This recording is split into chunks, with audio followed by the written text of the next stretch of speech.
এই ছোট লোকের বাচ্চা, যখন আমি কিছু বলবো তখন যদি তোর হাজার কাজ থাকে সেটা বাদ দিয়ে আগে আমারটা করতে হবে, বাকি সব পরে, বুঝছিস? আর তোর সাহস কি করে হলো আমাকে তুমি করে আর আমার নাম ধরে ডাকার?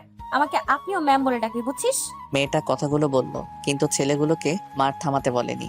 সেখানে থাকা সকলেই সেই দৃশ্য উপভোগ করতে ব্যস্ত, কিন্তু কেউ সামনে যাচ্ছে না। ঠিক তখনই কলেজে একটা গাড়ি আসে, আর সেখান থেকে একটা লোক এসেই মেয়েটার কাছে যায়। অরিন, মা আমার, কি করছিস তুই? ছেড়ে দে ছেলেটাকে। দেখ মার খেয়ে ছেলেটার কি হাল হয়েছে, আর একটু মার খেলেই মরে যাবে। আব্বু, এই বেয়াদব আমার কথা না শুনে আমার মাথা খারাপ করে দিল, সাথে আমার মুখে মুখে তর্ক করেছে সে।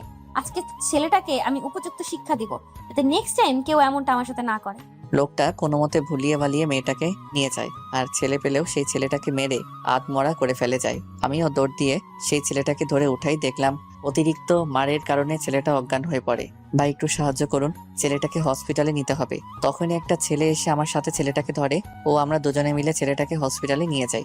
ডাক্তার এসে ট্রিটমেন্ট করতে লাগে, আর আমার সাথে আরেকটা ছেলে আসছিল, সেও আমার পাশে দাঁড়িয়ে আছে। ভাই ছেলেটাকে এইভাবে মারলো, আর কেউই বা এগিয়ে আসলো না কেন? আসলে যদি কেউ এসেই ছেলেটাকে বাঁচানোর চেষ্টা করত, তাহলে সেই মেয়েটা যে যেত তাকেও ছাড়তো না। সে একা না পারলেও তার কিছু বড়লোকি ফ্রেন্ডের দিয়ে যে বা যারা বাঁচানোর জন্য যেত তাদেরও ছাড়ে না মেয়েটা, যেমনটা দেখলেন। কেন ভাই, মেয়েটা কি কোনো গুন্ডার বোন বা মেয়ে নাকি যে এমন করে বেড়ায়? না ভাই, তবে টাকার ও পাওয়ারের অহংকার করে, এইসব করে বেড়ায়। বাহ, তো মেয়েটা কি কোনো বড় লোকের মেয়ে নাকি? হ্যাঁ ভাই, বড়লোক বলতেই পারেন, তবে শুধু বড়লোক বললেই না। মেয়েটার নাম অরিন। মেয়েটা আমাদের এলাকার এমপির একমাত্র আদরের মেয়ে, তাই তার বাবাও মেয়েটাকে সকল স্বাধীনতা দিয়ে দেয়, যার ফল আমরা ভোগ করতেছি। তাই মেয়েটাকে সকলের এমপির অহংকারী মেয়ে বলেন, কারণ তার বাপের টাকা ও পাওয়ার দিয়ে আমাদের উপর রাজত্ব করে বেড়ায়। কিছু বললেই মেয়েটা খেপে যায়, আর মেয়েটা যাই বলে আমাদেরও তার কথা মেনে চলতে হয়। যদি কিছু করতে যাই তাহলে মেয়েটা তার বাপের পাওয়ার দেখিয়ে প্রিন্সিপাল দিয়ে আমাদের চুপ করিয়ে দিবে। এমপি তার মেয়ের সকল অন্যায় কাজকেও প্রশ্রয় দিচ্ছে। কেউ কিছু করতে গেলেই এমপি তার পাওয়ার দিয়ে সকল কিছু সামলে নেয়। তবে এটা কিন্তু ঠিক না। মেয়েটা বেশি আদর দিয়ে বাদর বানিয়ে দিল, আর এভাবে চলতে থাকলে তো কেউ শান্তিতেও থাকতে পারবে না। টাকা আর পাওয়ার আছে বলে এসব নিয়ে অহংকার করতে হবে, এটা কোনো কথা? কিন্তু ভাই, আমরা কিছুই তো করতে পারি না, শুধু আমরা সেই এমপির অহংকারী মেয়ের চাকর হয়ে কলেজে থাকতে হচ্ছে। আর তাছাড়াও এমন কেউই এই কলেজে নাই যে কিনা এই এমপির অহংকারী মেয়ের সাথে টক্কর দিতে পারবে। আজ পর্যন্ত এমপির চেয়ে বেশি পাওয়ারফুল কেউ এই কলেজে আসেনি। আচ্ছা ভাই, আপনাকে দেখে তো নতুন মনে হচ্ছে। হ্যাঁ, আমি নতুন। আমার নাম মোহাম্মদ ওবাইদুর রহমান অন্তর, আর গতকাল ভর্তি হয়েছিলাম, আর আজকে আমার প্রথম দিন ক্লাসে। কিন্তু এখন আমি এনাকে নিয়ে হসপিটালে আসলাম। আমি তানভীর। পরিচিত হয়ে খুশি হলাম। আচ্ছা ভাই, আপনার তো আজ প্রথম দিন, আপনি ক্লাসে যান। আজকের দিন মিস করিয়েন না, পরে সমস্যায় পড়বেন। আমি এখানে আছি। থ্যাংক ইউ ভাই। এরপর তানভীর থেকে বিদায় নিয়ে চলে গেলাম কলেজে। সেখানে গিয়ে আমার ক্লাস খুঁজতে লাগি, আর ক্লাস পেয়েও যাই। আমি ক্লাসের সামনে যেতেই দেখি ক্লাসে স্যার উপস্থিত। আসতে পারি স্যার? হ্যাঁ আসো। তুমি তাহলে সেই নতুন ছেলেটা, তাই না, যে আসার কথা ছিল? প্রিন্সিপাল স্যার আমাকে বলেছিল তোমার কথা। জি স্যার, আমি নতুন। সো এভরিবডি, আজ থেকে তোমাদের সাথে ক্লাস করবে। কি নাম তোমার? সকলকে তোমার পরিচয়টা দাও। আমার নাম মোহাম্মদ ওবাইদুর রহমান অন্তর, আর আজ থেকে আপনাদের সাথে পড়বো, ক্লাস করব, আর মজা মাস্তিও করব। Good boy. আচ্ছা, তোমার বাবা কি করে অন্তর? স্যার, আমার আব্বু তো গাড়ি চালায়। কি, এটা ড্রাইভারের ছেলে, তাও আমার সাথে পড়বে? কথাটা শুনে দেখতে লাগলাম কে এইভাবে কথাটা বলে। পরে দেখলাম সেই মেয়েটার কেউ না, সেই এমপির অহংকারী মেয়েটা। তাকে আমার ক্লাসে দেখে অবাক হয়ে গেলাম আমি। এটা ড্রাইভারের ছেলে আমাদের সাথে পড়বে? আল্লাহ, প্রিন্সিপাল স্যারের কি রোগ হলো? কোনো স্ট্যাটাস বলতে কিছুই নেই নাকি তার? আমাদেরও তো একটা স্ট্যাটাস আছে। কোথায় আমরা আর কোথায় একটা খ্যাত ড্রাইভারের ছেলে? আর এইটাকে তো দেখতেও বাজে লাগছে, জাস্ট ডিসগাস্টিং। অরিন, এইসব কি হচ্ছে? এইভাবে কথা বলে নাকি? স্যার, সত্যি বলতে এই কলেজে পড়তে হলে একটা স্ট্যাটাসের প্রয়োজন হয়, আর সেই স্ট্যাটাসটা তো এই খ্যাত মার্কা ছেলের নেই। আর দেখেন না কি আজব শার্ট প্যান্ট পরে আছে সে, মনে হচ্ছে ফুটপাত থেকে কিনে আনছে। কোনো কোয়ালিটি আছে এইটা এখানে পড়ার? কি করব বলেন, ভাগ্যের জোরে চলে আসলাম আমি। আল্লাহ চাইছে বলেই তো এখানে অ্যাডমিশন নিতে পারলাম। অরিন, থামো, অনেক হয়েছে। আর অন্তর, তুমি যাও আর বসে পড়ো। স্যারের কথা মতো আমিও একটা সিটে বসে পড়ি, আর স্যারও ক্লাস করাতে শুরু করে। আমিও বেশ ভালো করে মনোযোগ সহকারে ক্লাস করলাম। ক্লাস শেষ। আমি যখনই ক্লাস থেকে বের হতে যাব, তখনই আমার মোবাইলে কল। দেখলাম আব্বু কল দিছে, তাই আমিও আস্তে করে এক সাইডে চলে যাই আর কল রিসিভ করি। হ্যালো আব্বু, আসসালামু আলাইকুম। ওয়ালাইকুম সালাম। কি খবর আমার ফাজের পোলাটা, কেমন আছিস? আমি তো ভালোই, আর আমি বাড়িতে না থাকার কারণে তো মনে হয় তুমিও বেশ ভালোই আছো। থাকো ভালো, সেটাই তো আমি চাই। চুপ বেটা, তুই নাই, ঘর ফাঁকা ফাঁকা লাগছে। তোর বোন আর আম্মু ও চুপসে আছে। বাবা তুই কই আসলে বলতো? কেন, আমি বাড়ি থেকে কি বলে বের হয়েছি মনে আছে? আমি বের হওয়ার পর যদি আমাকে খুঁজে বের করতে পারো তাহলেই বাড়িতে আসবো, না হলে আসবো না। আমি বাইরে মজা করে দিনকাল কাটাবো। তবে একটা কথা ভুলেও লোক লাগিয়ে খুঁজবা না, নিজে খুঁজে বের করো। চ্যালেঞ্জ দিয়ে আসছি আমি। ঠিক আছে, আমি নিজেই তোকে খুঁজে বের করে কান ধরে তো বাড়িতে নিয়ে আসবো। এখন কি করিস? এই তো আছি, আর কি কোনো মতে। তুমি বাসায়? না রে আব্বু, আমি তো অফিসে। আচ্ছা শোন, টাকা পয়সা লাগলে আমাকে বলিস, কারো কাছে চাইবি না। ওকে আচ্ছা, রাখি। নিজেরও বাকিদের খেয়াল রাখিও, আর চ্যালেঞ্জের কথা ভুলে যাইও না। ফাজিল একটা। এখন বাপ একটা কুলু দে, ওরা দেশে তো, আর আমি একা খুঁজে বের করতে পারবো না তোকে। থাক, কান্না করিও না। একটা ক্লু দিয়ে দিলাম, আমি আমাদের শহরে আছি। ওকে এবার রাখি, পারলে খুঁজে বের করো এবার। বলেই কল কেটে দিলাম। এরপর আমিও ক্যাম্পাসের দিকে যেতে লাগি। সেখানে গিয়ে দেখি এমপির সেই অহংকারী মেয়ে ও তার বন্ধুদের নিয়ে আড্ডায় ব্যস্ত। তাই আমিও সেখান থেকে সরে যেতে লাগি আর হাঁটতে লাগি। ওই ড্রাইভার, আমিও শুনে না শোনার ভান করতে লাগলাম। কিছুক্ষণ পরে পিছন থেকে একজন আমার ব্যাগ ধরে টান দেয়। আমি পিছে ঘুরে দেখি এমপির মেয়ে আমার ব্যাগ ধরে টান দেয়, আর সেখানে তার বন্ধু বান্ধবীরাও উপস্থিত। আজব, ব্যাগ ধরে টানলেন কেন? ওই ড্রাইভারের বাচ্চা, তোকে ডাকতেছি যে শুনিস নাই? কই, আপনি আমাকে ডাকলেন? আর একটু মানুষকে সম্মান দিয়ে কথা বলতে শিখুন। আর আমার একটা নাম আছে, সেটা ধরে ডাকলে আমি সাড়া দিতাম, কিন্তু আপনি তো আমাকে তুচ্ছভাবে কথা বলতেছেন। ওই ছোড়া, তোকে কিসের সম্মান দিয়ে কথা বলতে হবে তোকে? সেই তো একটা ছোট লোক ড্রাইভারের বাচ্চা তুই, আর আমি যাকে যেভাবে ডাকবো সেটাই সঠিক। ও আচ্ছা, বাদ দেন, বলেন ডাকছেন কেন? আমার একটু তাড়া আছে। ওই কিসের তারা তোর? আগে আমার কাজ, এরপর বাকি সব। আর কলেজে আসতে না আসতে অ্যাটিটিউড দেখানো শুরু করে দিয়েছিস, তাই না? ক্লাসরুমে তো ভালোই বকবক করতেছিলি, আমার মুখের উপর তর্ক করতেছিলি। আর এই তর্কের জন্য আজকে একটাকে মেরে আত্মরা করে ফালায় রাখছি। আজ তুই হয়তো নতুন বলে জানিস না, এই কলেজে একমাত্র এই অরেনই রাজত্ব চলে। তার উপরে এই কলেজে কেউ কথা বলতে পারে না। তাই নেক্সট টাইম আমার মুখের উপর কথা বলিস না, না হলে তোর কপালে খুব বড় মাপের দুঃখ আছে। আর যা বলবো তা কোনো টু শব্দ ছাড়াই মেনে চলিস, তাহলেই হয়তো কলেজে টিকতে পারবি তুই। জি আপু। গুড। আর ভুলেও আমার কথা অমান্য করার চেষ্টা করিস না, যদি করিস এর ফল ভালো পাবি না। এবার চল আমাদের সাথে। কোথায় আপু? আসতে বলছি না, তো কথা কিসের? তারপর অরিনের সাথে যেতে লাগি। তবে জানি না এখন কি হবে আমার সাথে। মনে এক অজানা ভয় কাজ করতে লাগলো। অরিন ও তার বন্ধুরা আমাকে নিয়ে ক্যাম্পাসের এক কোনায় গেল। তারা বসলো আর আমাকে দাঁড় করিয়ে রাখলো। অরিন, এবার এটার কি করবি সেটা বল। আরে ভাই দাঁড়া না, নতুন মোড়ক এটা, একটু মজা তো নিতেই হচ্ছে। এই খ্যাত, এদিকে আয়। জি বলেন, আর কি করবেন বা করাবেন আমাকে দিয়ে? তেমন কিছু না, শোন, ওই যে ক্যান্টিনের দিকে একটা লোককে দেখতে পারতেছিস? হ্যাঁ তো। হ্যাঁ তো মানে, তাকে গিয়ে একটা থাপ্পড় মেরে আয়। সরি আপু ভাইয়ারা, আমি এটা করতে পারবো না। পারবি না মানে? পারতে হবেই তোকে। এটা সম্ভব না। আমি শুধু শুধু সেই লোকটাকে কেন মারবো? আর তিনি তো আমার আব্বুর বয়সী মনে হচ্ছে। আর আমি আজ পর্যন্ত কোনো মুরব্বির গায়ে হাত উঠাইনি, না মনে হয় সামনে উঠাবো। তাই আমি এই কাজটা করতে পারবো না। তুই যদি কাজটা না করিস তাহলে আমরা আমাদের হাত তোর উপর সাফ করব। এখন চিন্তা কর কোন অপশন নিবি। সরি, আমি মারতে পারবো না। আর আপনারা যেটা বলতেছেন সেটা অন্যায় আর পাওয়ারের মিসইউজ। সো আমি নিজের উপর হাজার কষ্ট সহ্য করতে পারবো, কিন্তু অন্যদের উপর বিনা কারণে বিন্দুমাত্র আঘাত করতে পারবো না। কারণ আমার আব্বু আম্মু এই শিক্ষা আজ পর্যন্ত দেয়নি আমাকে। তাহলে তুই মার খা। বলেই সেখানে থাকা ছেলেগুলো আমার হাত চেপে ধরে আর একটা একটা করে আমাকে মারতে লাগে। আর আমিও কোনো মতে কষ্ট করে সহ্য করে নিলাম। অরিনও সকলে আমাকে ইচ্ছে মতো মারলো। আর অরিন তো বেশ মজাই পেল আমাকে মেরে। আর সকলের মার দেখতে পেয়ে সে আরো বেশি খুশি হয়। আমি দেখলাম ক্যাম্পাসের সকলেই আমার দিকে তাকিয়ে আছে, কিন্তু কেউ এগিয়ে আসলো না। কারণ এগিয়ে আসলেই এই বড়লোকের অহংকারী ছেলে মেয়েগুলো তাদের উপরও অত্যাচার করবে। কিরে, এখন কেমন লাগতেছে তোর? কথাটা শুনলে তুই বেঁচে যেতি, কিন্তু আমি আগেই বলেছিলাম যে আমার কথা শুনবে না তাকে আমি অনেক কষ্ট দিয়েই ছাড়বো, আর সহজেই কলেজে টিকতে দিব না। যা, আজকের মতো তোর জন্য থেরাপি এইটুকুই, কাল না হয় আবার দিব। এই চল তোরা, আজকের জন্য এইটুকুই থাক, কাল আবার দিব। তারা সকলে আমাকে সেই জায়গায় রেখে চলে যায়। আর আমিও আমার ঠোঁটে হাত দিয়ে দেখি মার খাওয়ার ফলে ঠোঁট ফেটে যায় আর রক্ত বের হচ্ছে। একটা মেয়ে আমার কাছে এগিয়ে আসে। এই নিন পানি। মেয়েটা আমাকে পানি এগিয়ে দিয়ে, জি ধন্যবাদ। আমি পানিটা নিয়ে একটু কুলি করে নিলাম। আপনার তো ঠোঁট ফেটে গেছে। সমস্যা নেই, ঠিক হয়ে যাবে।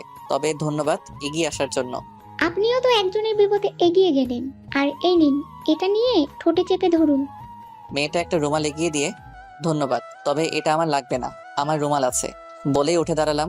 আসলে আপনার ভাগ্যটা অনেক খারাপ। এমন কলেজে চলে আসলেন যেখানে শান্তিতে নিঃশ্বাসটুকু ফেলতে পারবেন না আপনি। এই মেয়েটা ও তার বন্ধুদের জন্য আমরা কিচ্ছু করতে পারি না, না শান্তিতে থাকতে পারি আমরা। বাবার টাকা ও পাওয়ার দিয়ে অহংকার করে বেড়ায় মেয়েটা। আর এখন আপনার সাথে যা করলো ঠিক আমাদের সাথেও তাই করে, এবং সিনিয়র ভাইয়া ও আপুদের সাথেও এমনটা করে বেড়ায় মেয়েটা। সমস্যা নেই, আমাদেরও সময় আসবে তাদের উচিত শিক্ষা দেওয়ার। By the way, thanks, 1 second. আচ্ছা, আমাকে বাসায় যেতে হবে, আমার একটু কাজ আছে। এই অবস্থায় যেতে পারবেন আপনি? কিছুই করার নেই, যেতে তো হবেই। আমি মেয়েটার থেকে বিদায় নিয়ে কলেজের গেটের বাইরে চলে আসি। মেয়েটা আজকে তার পাওয়ার আমাকে দেখাচ্ছে ভালো। বাপের পাওয়া দিয়ে কলেজের রাজত্ব করে বেড়াচ্ছে সে, কিন্তু সেটাই জানে না কাকে পাওয়ার দেখাচ্ছে। তার বাপকে আমি গিলে ফেলতে পারবো, এতটুকু ক্ষমতা আমার আছে। আর আমি কে সেটা জানলে মেয়েটা ও তার বাপের পাওয়ার গিরি একদম বের হয়ে যাবে। তার বাপের টাকা ও পাওয়ারের অহংকারী করে বেড়াচ্ছে সে। ওয়েট করো, সময় হলে আমিও দেখাবো। শুধু কয়েকদিন তোমাদের তামাশা দেখবো আমি। এরপর কষ্ট করে একটা রিক্সা দাঁড় করিয়ে চলে যাই আমার ভাড়া বাসায়। আমি আমার ভাড়া বাসায় আসলাম, এসেই রিক্সা থেকে নেমে বিল দিয়ে বাসার কাছে চলে যাই। আর পকেটে থেকে চাবি বের করে বাসার তালা খুললাম। এরপর ভিতরে গিয়ে দরজা আটকে দিলাম। শরীর ব্যথা করতেছে, তাই হাত মুখ ধুয়ে খাটে কিছুক্ষণের জন্য লেটিয়ে পড়ি। এরপর কোনো মতে উঠে রান্না করে নিলাম আর খেয়ে খাটে শুয়ে পড়লাম। তখনই আমার কল বেজে ওঠে আর দেখি আমার হারামি একটা ফ্রেন্ড কল দিছে। কিরে রোহান, কি অবস্থা? শালা, আমার অবস্থা জিজ্ঞেস করতেছিস? 2 মাস ধরে তোরে দেখি না, কই তুই? আসি আর কি, এক চিপাই। কেন, কি হয়েছে? শালা, কি হয়েছে মানে? তোরে খুঁজতে খুঁজতে পাগল হয়ে গেলাম। শালা, আমি তাসিন শিয়াব মিস করতেছি তোরে। আর শালা, তুই কোন কলেজে ভর্তি হয়েছিস? হ্যাঁ হয়েছি বটে, কিন্তু একটা কাহিনী আছে। শালা, কোন কলেজে ভর্তি হয়েছিস সেটা বল, আমরাও ভর্তি হব। আর একসাথে হলে তো আবার সেই মজা হবে মামা। শালা দূরে থাক তোরা এখন, পরে না হলে আমি ধরা খেয়ে যাব। ধরা খেয়ে যাবি মানে? কথাটা বুঝলাম না। আমি রিয়েলিটিতে যা, কিন্তু কলেজে আমি অন্য পরিচয়ে ভর্তি হয়েছি ও আছি। এই শালা, ক্লিয়ারলি বল, মাথায় কিছুই ঢুকতেছে না। তোরা তো আমার সত্যিটা জানিস, কিন্তু কলেজে আমাকে চিনে একটা ড্রাইভারের খ্যাত ছেলে হিসেবে। কি, ড্রাইভারের ছেলে? তাও তুই? কথাটা শুনে পুরোই বেক্কেল হয়ে গেলাম। তুই যদি ড্রাইভারের ছেলে হোস তাহলে আমরা কি? আমরা বাদ দিলাম, আমি তাহলে কি হব? তোর আব্বুর যে রেপুটেশন আছে না সেই কলেজের, আমার মতে খুব কম মানুষেরই সেই রেপুটেশন আছে বলে মনে হয়। আর তুই কি না? ওর বেটা, এখন মোট কথা আমরা এক সাথে হব না, তোরা অন্য কোথাও ভর্তি হয়ে যা। আমি আপাতত যে কলেজে আছি না সেই কলেজে বড় লোকের ছেলে মেয়েদের তামাশা দেখতেছি। আর মজার ব্যাপার কি জানিস? কি এমপির মেয়ে আমাকে টাকা ও পাওয়ারের গরম দেখাচ্ছে। বলিস কি? এমপির মেয়ে তোরে টাকা ও পাওয়ারের গরম দেখায়? আর বুঝলাম তুই কোন কলেজ আছিস। তবে যেহেতু তুই আছিস, আমিও বাকিরাও সেই কলেজে ভর্তি হব। শালা, তোদের জন্য পুরা গেমটা নষ্ট হয়ে যাবে আমার। আরে রাখতেছিস কেন?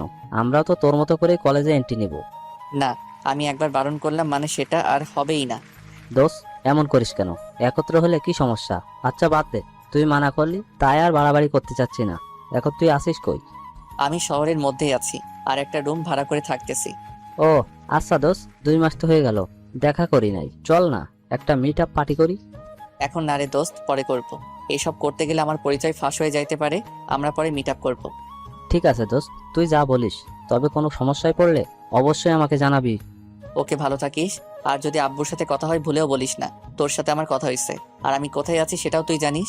আমি আব্বুকে চ্যালেঞ্জ দিছি, পারলে আমাকে খুঁজে বের করে দেখার। আচ্ছা, তবে দোস্ত আঙ্কেলের হাওয়া বের হয়ে যাবে, কারণ তুই যে জিনিস আমার ভালো করেই জানা আছে। আচ্ছা ভাই, পরে কথা হবে। Okay bye. এরপর কল কেটে দিলাম। তখনই মনে পড়লো হসপিটালে ছেলেটার কথা, তাই আমিও কষ্ট করে উঠে যাই আর রুমে তালা লাগিয়ে চলে গেলাম হসপিটালে। সেখানে গিয়ে দেখি ছেলেটা তানভীরের সাথে কথা বলতেছে। আমিও তাদের কাছে চলে গেলাম। আমি আহত ছেলেটাকে বলি, ভাই এখন কেমন আছেন? তানভীর ছেলেটাকে বলে, ভাই, ইনি সেই ব্যক্তি যে আপনাকে আমাকে সহ এখানে নিয়ে আসে। থ্যাংক ইউ ভাই আমাকে সাহায্য করার জন্য। ভাই এটা আমার কর্তব্য ছিল।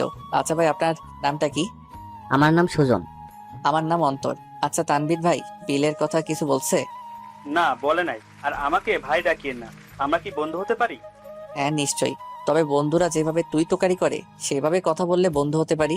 তারপর আমরা 3 জনে বন্ধুত্ব করে নিলাম। আচ্ছা, আমি বিলের ব্যাপারটা জেনে আসি। আমিও যাব তোর সাথে। ঠিক আছে। আর সুজন, তুই রেস্ট কর। আমি আর তানভীর বিলের ম্যাটার শেষ করে আসি। এরপর আমি আর তানভীর মিলে কাউন্টারে গেলাম। এরপর পেশেন্টের ডিটেলস দিয়ে বিলের কথা জিজ্ঞাসা করলাম। স্যার, বিল কিভাবে দিবেন? ক্যাশ নাকি ক্রেডিট? জি, ক্রেডিট কার্ড। তখনই দেখলাম তানভীর চোখ বড় বড় করে আমার দিকে তাকিয়ে আছে। জিব্বায় কামড় দিলাম। শালার ভুলেই গেলাম আমি এখন একজন সাধারণ ড্রাইভারের ছেলে, যার কাছে টাকা পয়সা তেমন থাকার কথা না, থাকলেও কম থাকবে। আর ক্রেডিট কার্ড তো ভুলেও থাকার কথা না। অন্তর, তুই ক্রেডিট কার্ড দিয়ে বিল দিবি? হ্যাঁ, এগুলো আমার ইনকামের টাকা। আমি ফ্রিল্যান্সিং এর টাকা ব্যাংকে জমিয়ে ক্রেডিট কার্ড করে রাখছি। ও আচ্ছা। এরপর বিল দিয়ে দিলাম। তানভীর হ্যাঁ বল অন্তর। সুজনকে সন্ধ্যায় ডিসচার্জ করে দিবে বলল, তাই তাকে বাড়িতে আসতে হবে। ওকে। এরপর সন্ধ্যা পর্যন্ত কোনো মতে কষ্ট করে তানভীরের সাথে ছিলাম।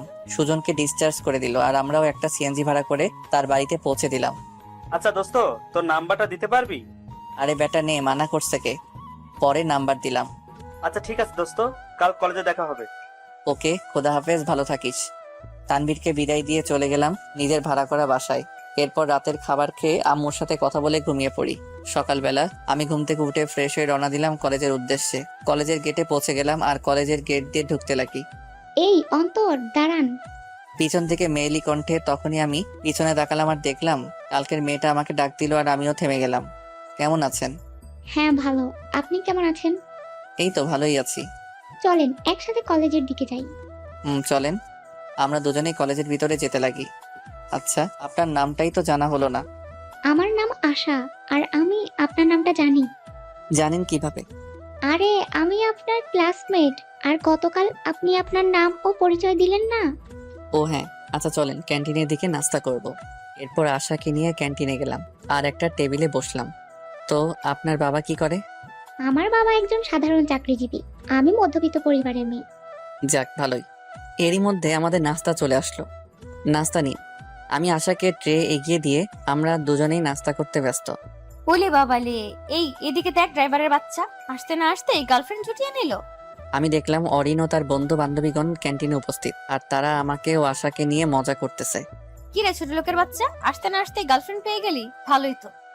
আশা এনাদের কথায় কান দিয়ে লাভ নাই, আপনি নাস্তা করেন। ওই বলে না, পাছে লোকে কিছু বলে, ধরে নেন ব্যাপারটা অনেকটা এমনই।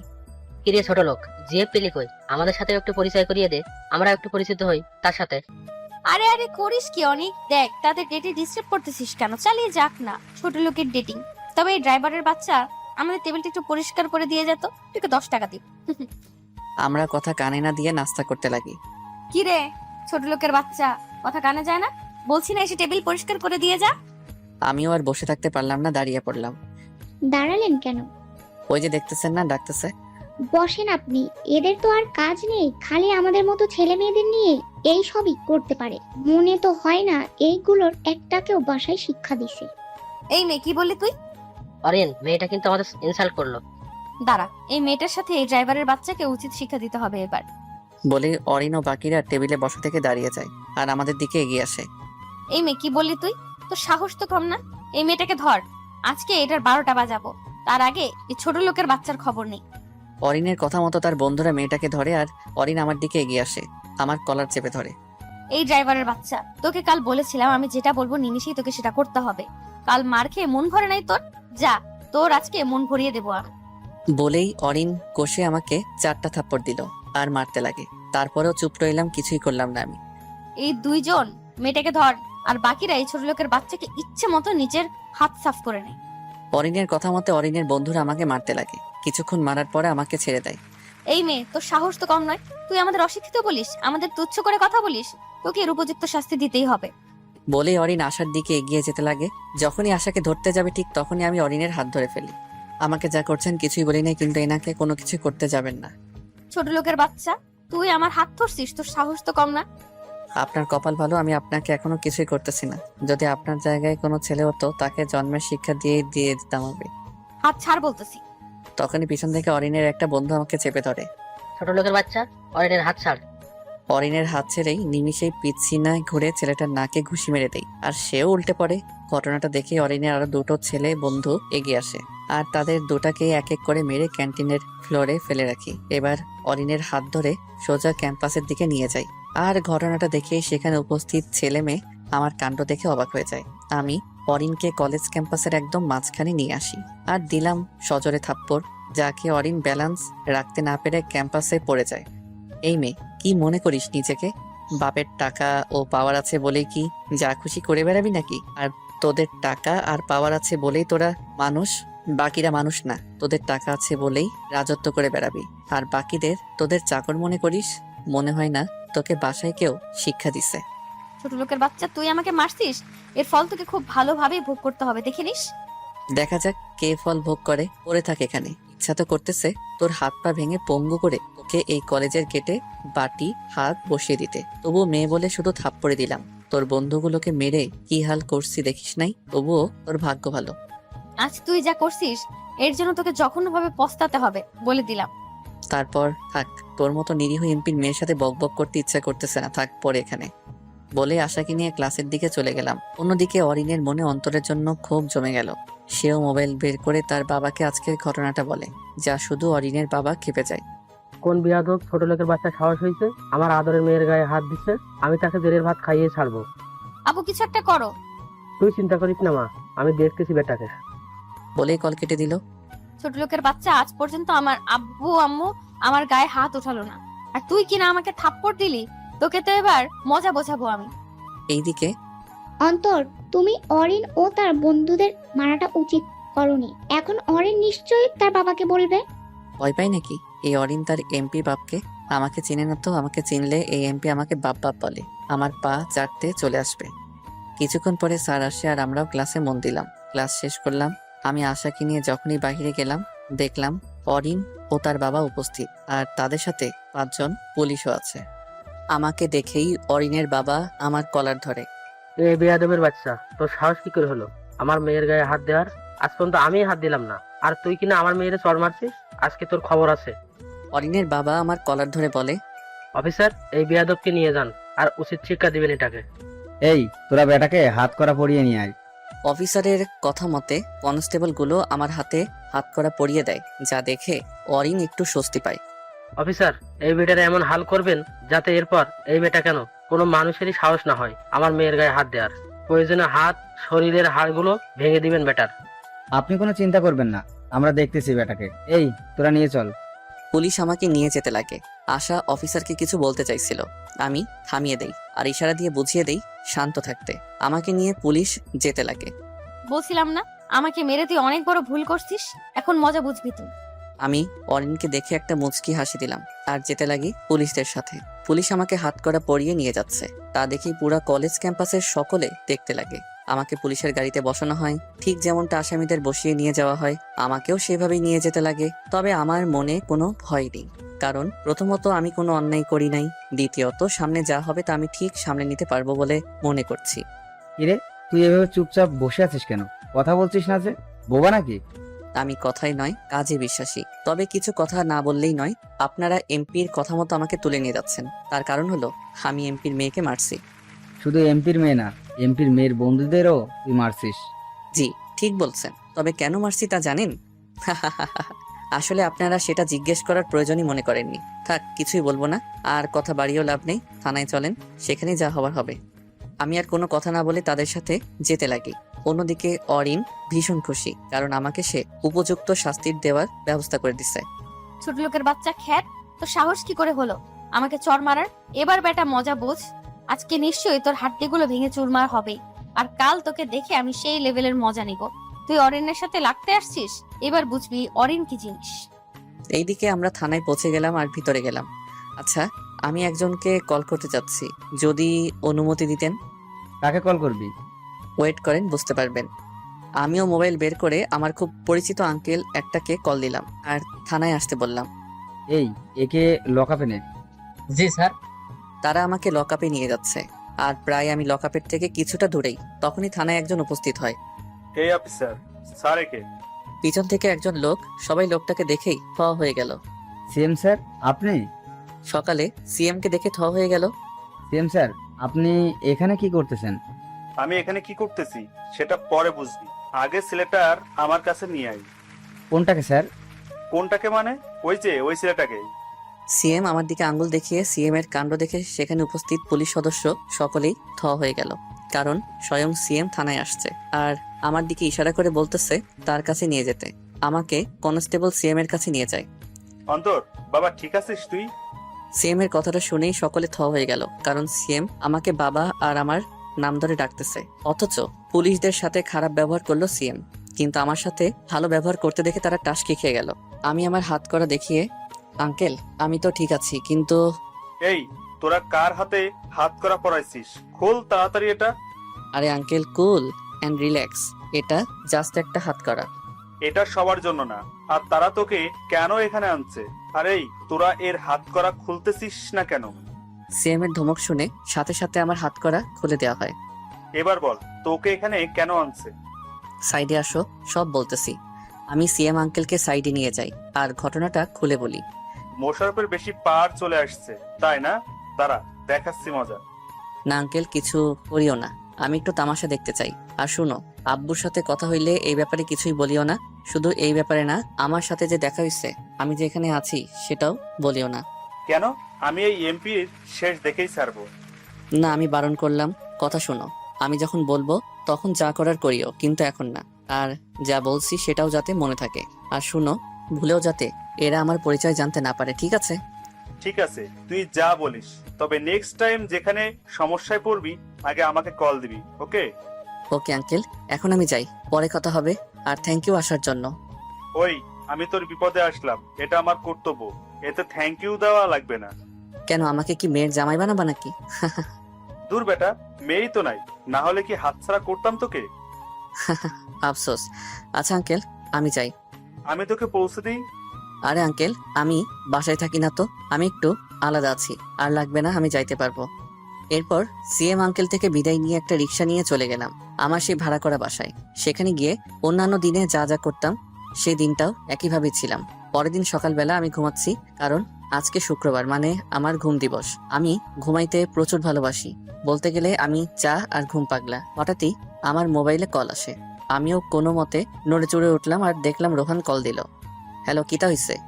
মামা, আজকে তো শুক্রবার, চলো মিট করি। শালা, বললাম না এখন না, কয়েকদিন পরে। মামা, বিরিয়ানি খাওয়ামু। তুই কি মনে করিস বিরিয়ানির কথা শুনে আমি রাজি হয়ে যাব? আরে আমি কেন, আমার আব্বু রাজি হয়ে যাবে। কই তুই বল, আমি এখনই আসতেছি। শালা, আমি জানতাম তো বিরিয়ানির কথা শুনে তুই লাফাইতে লাফাইতে আসবি। মামা, তোর ফেভারিট রেস্টুরেন্টে আয়, আমরা অপেক্ষা করতেছি। আমি আসবো ঠিকই, কিন্তু যে রূপে আসি সেইভাবে আসবো। দোস্ত, একটু আপগ্রেড হয়ে আয়, হালকা হলেই হবে। আচ্ছা আসতেছি, ওয়েট কর, রাখি। ওকে, তাড়াতাড়ি আয়। বলেই কল কেটে দিল। প্রায় 2 মাস পর সে হারামি বন্ধুদের সাথে মিট করব।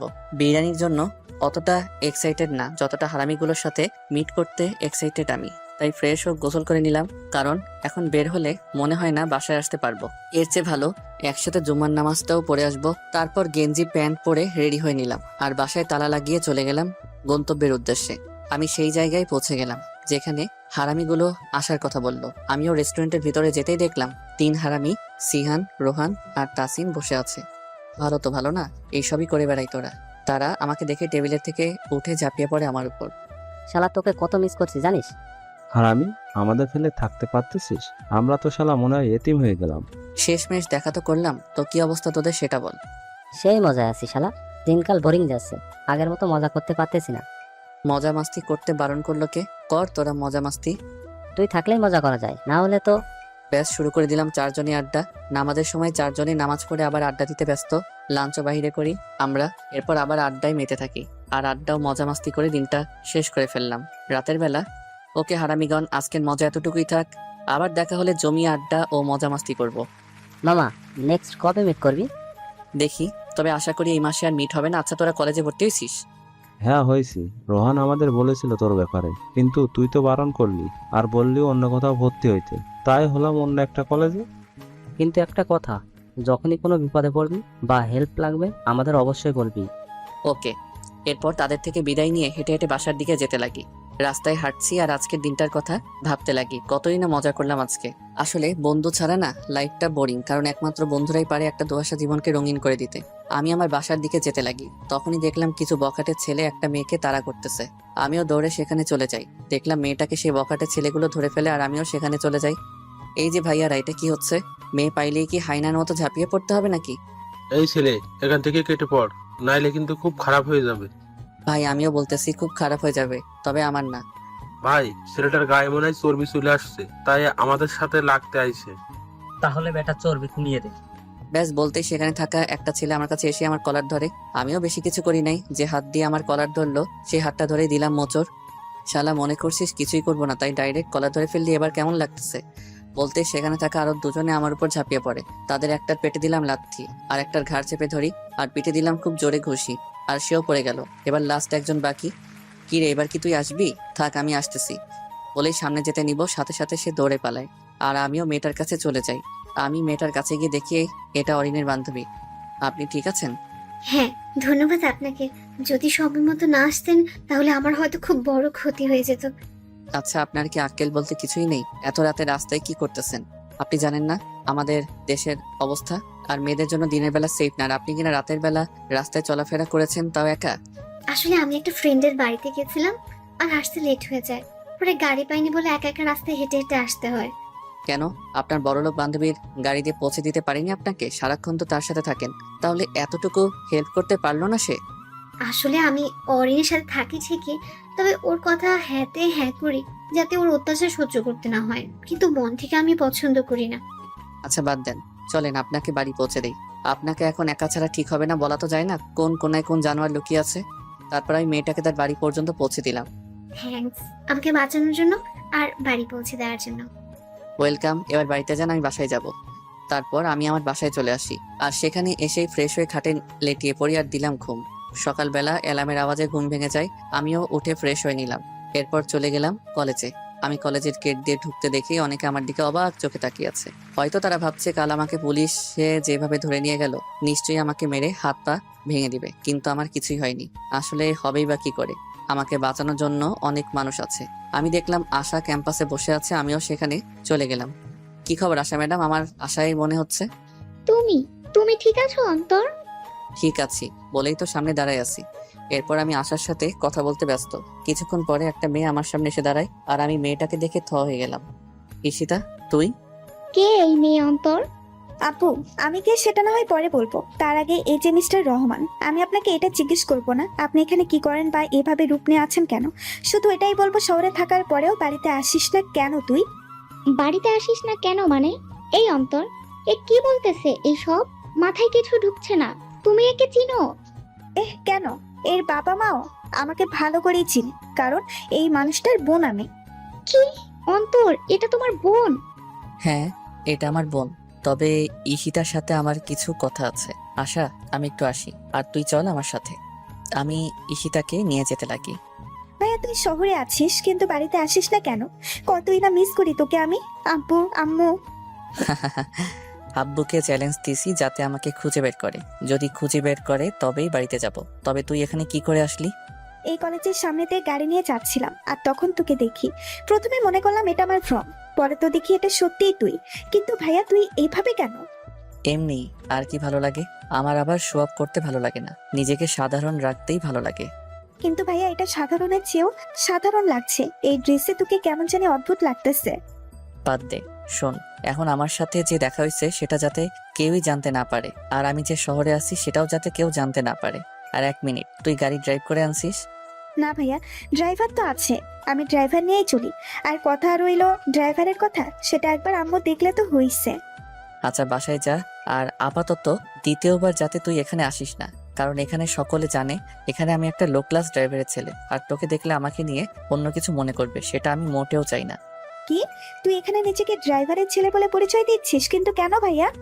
কারণ আমি এখানে কিছু বড়লোকী অহংকারী মানুষের তামাশা দেখতেছি, পরে তাদের যোগ্যতা দেখিয়ে ছাড়বো আর বুঝিয়ে দিব নেভার জাজ someone by seeing his outside. কারণ হয়তো উপরে দেখানোর জন্য এক রূপ নিয়ে রাখছে, কিন্তু ভিতরে সে আসলে রূপ লুকিয়ে রাখছে। আর তাছাড়াও আমি দেখতে চাই এখানে বড়লোকী মানুষগুলো যখন কোনো সাধারণ মানুষ পায় তখন কেমন বিহেভ করে, সেটাই এক্সপেরিমেন্ট করতেছিলাম। আর অনেক কিছুই দেখে ফেললাম, এখন তাদের সাহায্য করার জন্য আমি কিছু একটা করতে চাচ্ছি। ও, কিন্তু ভাইয়া তুই বাসায় আসবি না? আসবো রে বোন, আমার একটু সময় দেয়, আমি সেই বড়লোকী পাবলিকগুলোকে একটা সেই লেভেলের ঝাটকা দিতে চাচ্ছি। আচ্ছা তুই এখন যা, এখান থেকে পরে কথা বলবো। ঠিক আছে ভাইয়া, ভালো থাকিস। বলে ঈশিতা চলে গেল, আর আমি ও আবার ক্যাম্পাসে চলে গেলাম। সেখানে আমি আশার কাছে যেতে লাগি, তখনই অরিন আমার সামনে উপস্থিত। কি রে ছোট লোকের বাচ্চা, কি অবস্থা? আমি দেখলাম তার বন্ধু বান্ধবীরা সেখানে উপস্থিত। আমার তো ভালোই, আপনার বলেন? আমারও ভালো। তো কেমন মার খেলি থানায়? মায়ের খেলাম আমি, তাও থানায়। যদি চোখে ময়লা থেকে থাকে তাহলে একটু পরিষ্কার করে নেন। আর দেখেন তো আমাকে দেখে কি আর মায়ের খাওয়া পাবলিক মনে হচ্ছে, নাকি ওই আপনার পিছে থাকা ছেলেগুলোকে মার খাওয়ার পাবলিক মনে হচ্ছে? তখনই অরিন ভালো করে খেয়াল করে আমার শরীরে কোনো মারের বা আঘাতের দাগ নেই। যদি আমাকে আঘাত করা হতো তাহলে সেইভাবে স্বাভাবিকভাবে দাঁড়িয়ে থাকতে পারতো না। কিন্তু অন্তর তার বন্ধুদের যা মারলো তাতে তাদের মধ্যে এখনো সেই আঘাতগুলো দাগ রয়ে গেল। কি মনে করলেন আমাকে আপনার সেই এমপি বাপের দ্বারা পুলিশের হাতে ধরিয়ে মায়ের খাওয়াবেন? হা হা হা, আপনার বাপ কেন, আপনার বাপের বাপেও আমার কিছুই করতে পারবে না। কিন্তু আমি চাইলে অনেক কিছুই করতে পারবো, কিন্তু আপনার মতো আমি বড়াই করে বেড়াই না। এই ছোট লোকের বাচ্চা, কি করবি তুই? সামান্য একটা ড্রাইভারের খ্যাত ছেলে তুই, যত বড় মুখ নয় তত বড় কথা। মুখ আমার না আপনার, যে বলতেছেন আমার মুখ ছোট। আমি মুখ খুললে আপনাদের মতো বড় লোকের বাচ্চাগুলোকে পুরাই গিলে ফেলতে পারবো। ধুর, আপনার সাথে বকবক করতেছি কেন? আমার তো সময় নষ্ট হচ্ছে। যে কিনা এমপি বাপের দ্বারাও কিছুই করতে পারলো না, সে নাকি আবার ধমকায়। একটা কথা মনে রাখিস, কুকুর না শুধু দল বেঁধে থাকে বলেই একা একাই রাজত্ব করে বেড়ায়। তাদের কিছু সংখ্যক মানুষই কেবল ভয় পায়, কিন্তু যখন সেই শহরে একটা বাঘ ঢুকে পড়ে তখন সেই শহরের সকল মানুষই আতঙ্কে থাকে। চলি, আমার কাছে ওয়েস্ট করার মতো টাইম নাই। বলেই যেতে লাগি। অন্যদিকে অরিনের মেজাজ খারাপ হয়ে গেল। আসলেই তো সে তার আব্বুকে দিয়ে অন্তরকে পুলিশের কাছে পাঠানোর শর্তে ও পুলিশ তার শরীরে কোনো আঘাতই করতে পারলো না, অথচ গোটা কলেজের সামনে অন্তর তাকে চড় দেয়। এই খ্যাতটা কি করে বেঁচে গেল? আমি এটাকে কোনো মতেই ছাড়বো না। না, এবার আব্বুকে কিছুই বলবো না, যা করার নিজেই করব। আমার সাথে দাপটগিরি করতেছে এই ছোট লোকের বাচ্চা, আমি একে উচিত শিক্ষা দিয়েই ছাড়বো।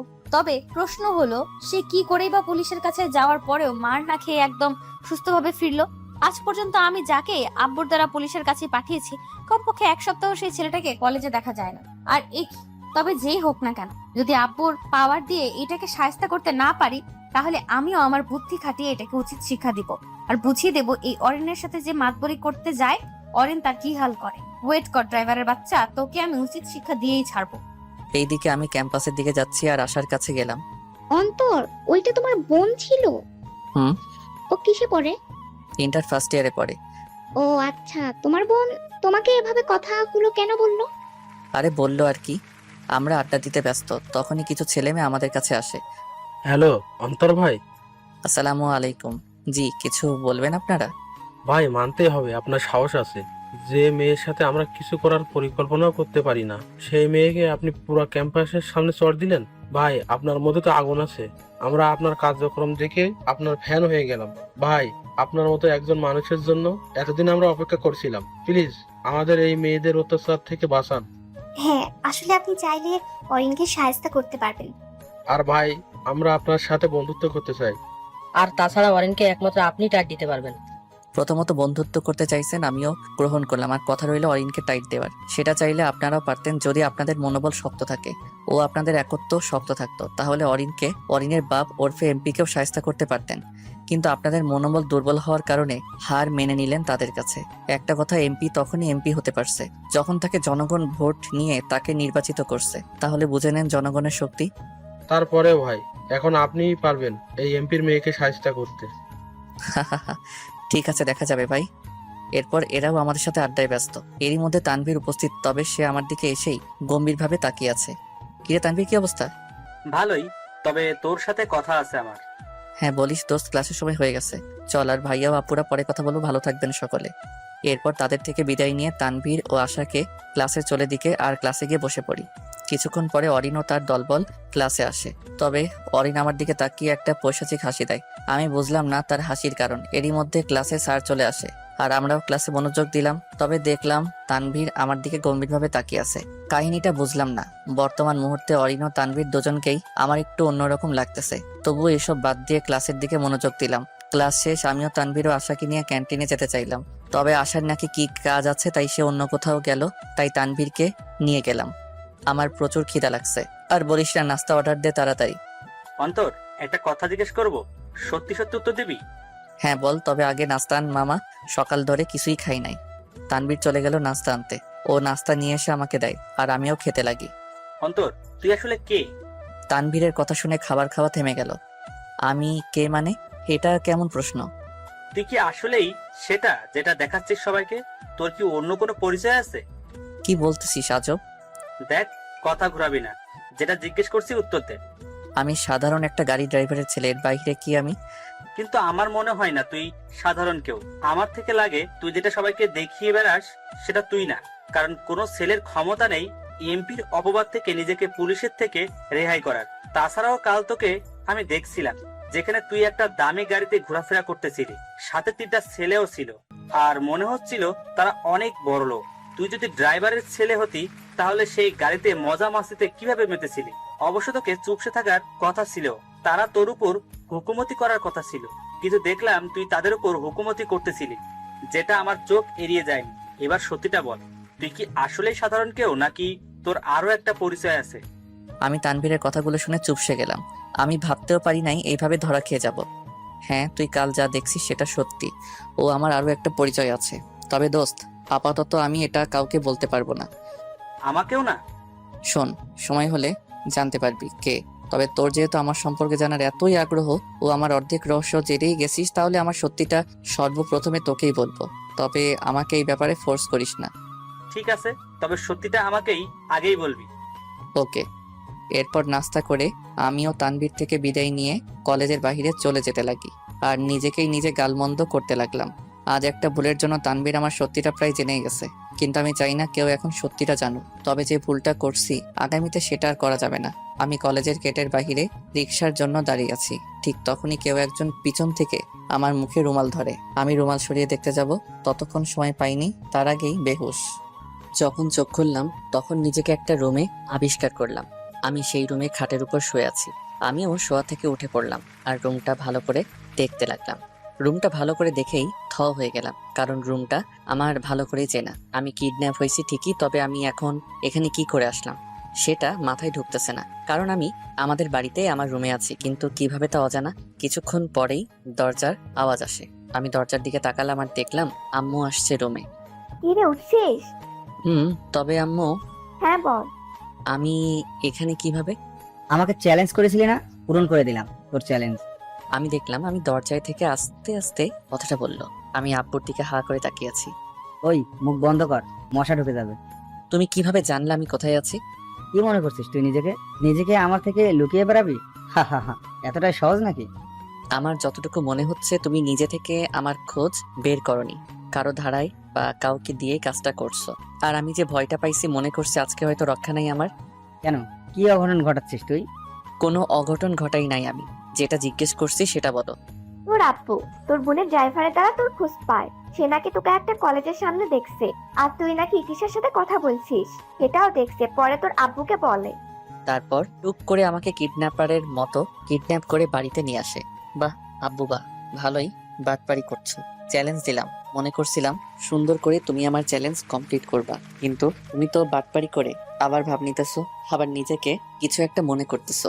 কেমনে যে তুমি শহরের নামি দামি একজন মানুষ তা জানি না, আল্লাহই জানে কার কার সাথে বাটপারি করছো তুমি। কেমনে যে শফিকুর রহমান থেকে শহরের টপ বিজনেসম্যান শফিকুর রহমান হইলা আল্লাহই জানে। জি হ্যাঁ, আমি মোহাম্মদ ওবায়দুর রহমান অন্তর, শহরের টপ বিজনেসম্যান শফিকুর রহমানের ছেলে, যাকে শহরের নামি দামি মানুষেরা ও পলিটিশিয়ানরা ভালো করে চিনে ও সম্মান করে। কিন্তু আমাদের সাথে মজা করেই থাকেন উনি। আসলে আব্বু আমাদের সাথে অনেক ফ্রিলি ব্যবহার করে, হাজারো প্রেশার থাকার পরেও আমাদের সাথে কোনো দিনও রাগ দেখিয়ে কথা বলে নাই। বলতে গেলে আব্বু আমাদের অনেক ক্লোজ বন্ধু। ছাড়াও আব্বু আমাদের সযত্নেই বড় করে, আমাদেরকে কোনো কিছুরই কমতি রাখেননি। আমাদের যেটা প্রয়োজন শুধু একবার বললেই মুহূর্তের মধ্যে আব্বু এনে দেয়।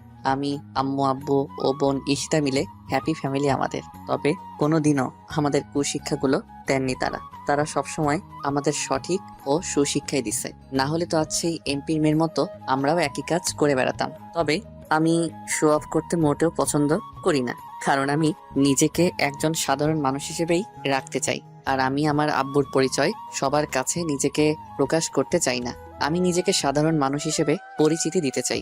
যদি আমি আব্বুর পরিচয় তাদের কাছে নিজেকে প্রকাশ করি তাহলে তারা আমাকে আলাদা চোখে দেখবে ও আব্বুর পরিচয়ের জন্য সম্মান আর আব্বুর পরিচিতি শেষ হয়ে যায়, তাহলে তারাও আমাকে গণ্য করা ভুলে যাবে। কিন্তু যদি আমি নিজেকে সকলের কাছে আব্বুর পরিচয় ছাড়া নিজের যোগ্যতা ও ব্যবহার যদি প্রকাশ করি তাহলে তারা আমাকে অনেক সম্মান করবে ও আমার সাথে মিশবে, যেটা আমার নিজের তৈরি সম্মান ও যোগ্যতা হবে। বাহ আব্বু বাহ, কি আর বলবো, চিটার তুমি। চিটারি করে আমার সাথে প্রতিটা খেলা হোক, অন্য কাজ হোক, জিতো তুমি। জানি না আম্মু কেমনে যে এরকম চিটার বাটপার টাইপের মানুষকে বিয়ে করলো, নাকি আম্মুকে ফাঁসিয়ে বিয়ে করছো তুমি। ওই দেখা যায় তাল গাছে থুক্কো, তাল গাছ না আম গাছ দেখা যাচ্ছে। আব্বু ছেলে ঝগড়া পড়ে, আগে দুইজনে ফ্রেশ হয়ে আসো, আমি দুপুরে খাবার রেডি করতেছি। আম্মুর কথা মতোই আপাতত আব্বু ও আমার কথাবার্তা রেখে চলে গেলাম। ফ্রেশ হয়ে এসেই খাটে লেটিয়ে পড়ি কিছুক্ষণের জন্য। আমি কোনোদিনও ভাবতে পারি নাই আমার আব্বু আমাকে এইভাবে বাড়িতে আনবে। বিষয়টা আমাকে হাসাচ্ছে। ছেলেকে বাসায় আনার জন্য আব্বু কিডন্যাপার হয়ে গেল। কিছুক্ষণ পরে খাবারের জন্য ডাক পড়ে আর আমিও চলে যাই ডাইনিং টেবিলে, সেখানে বসে পড়ি।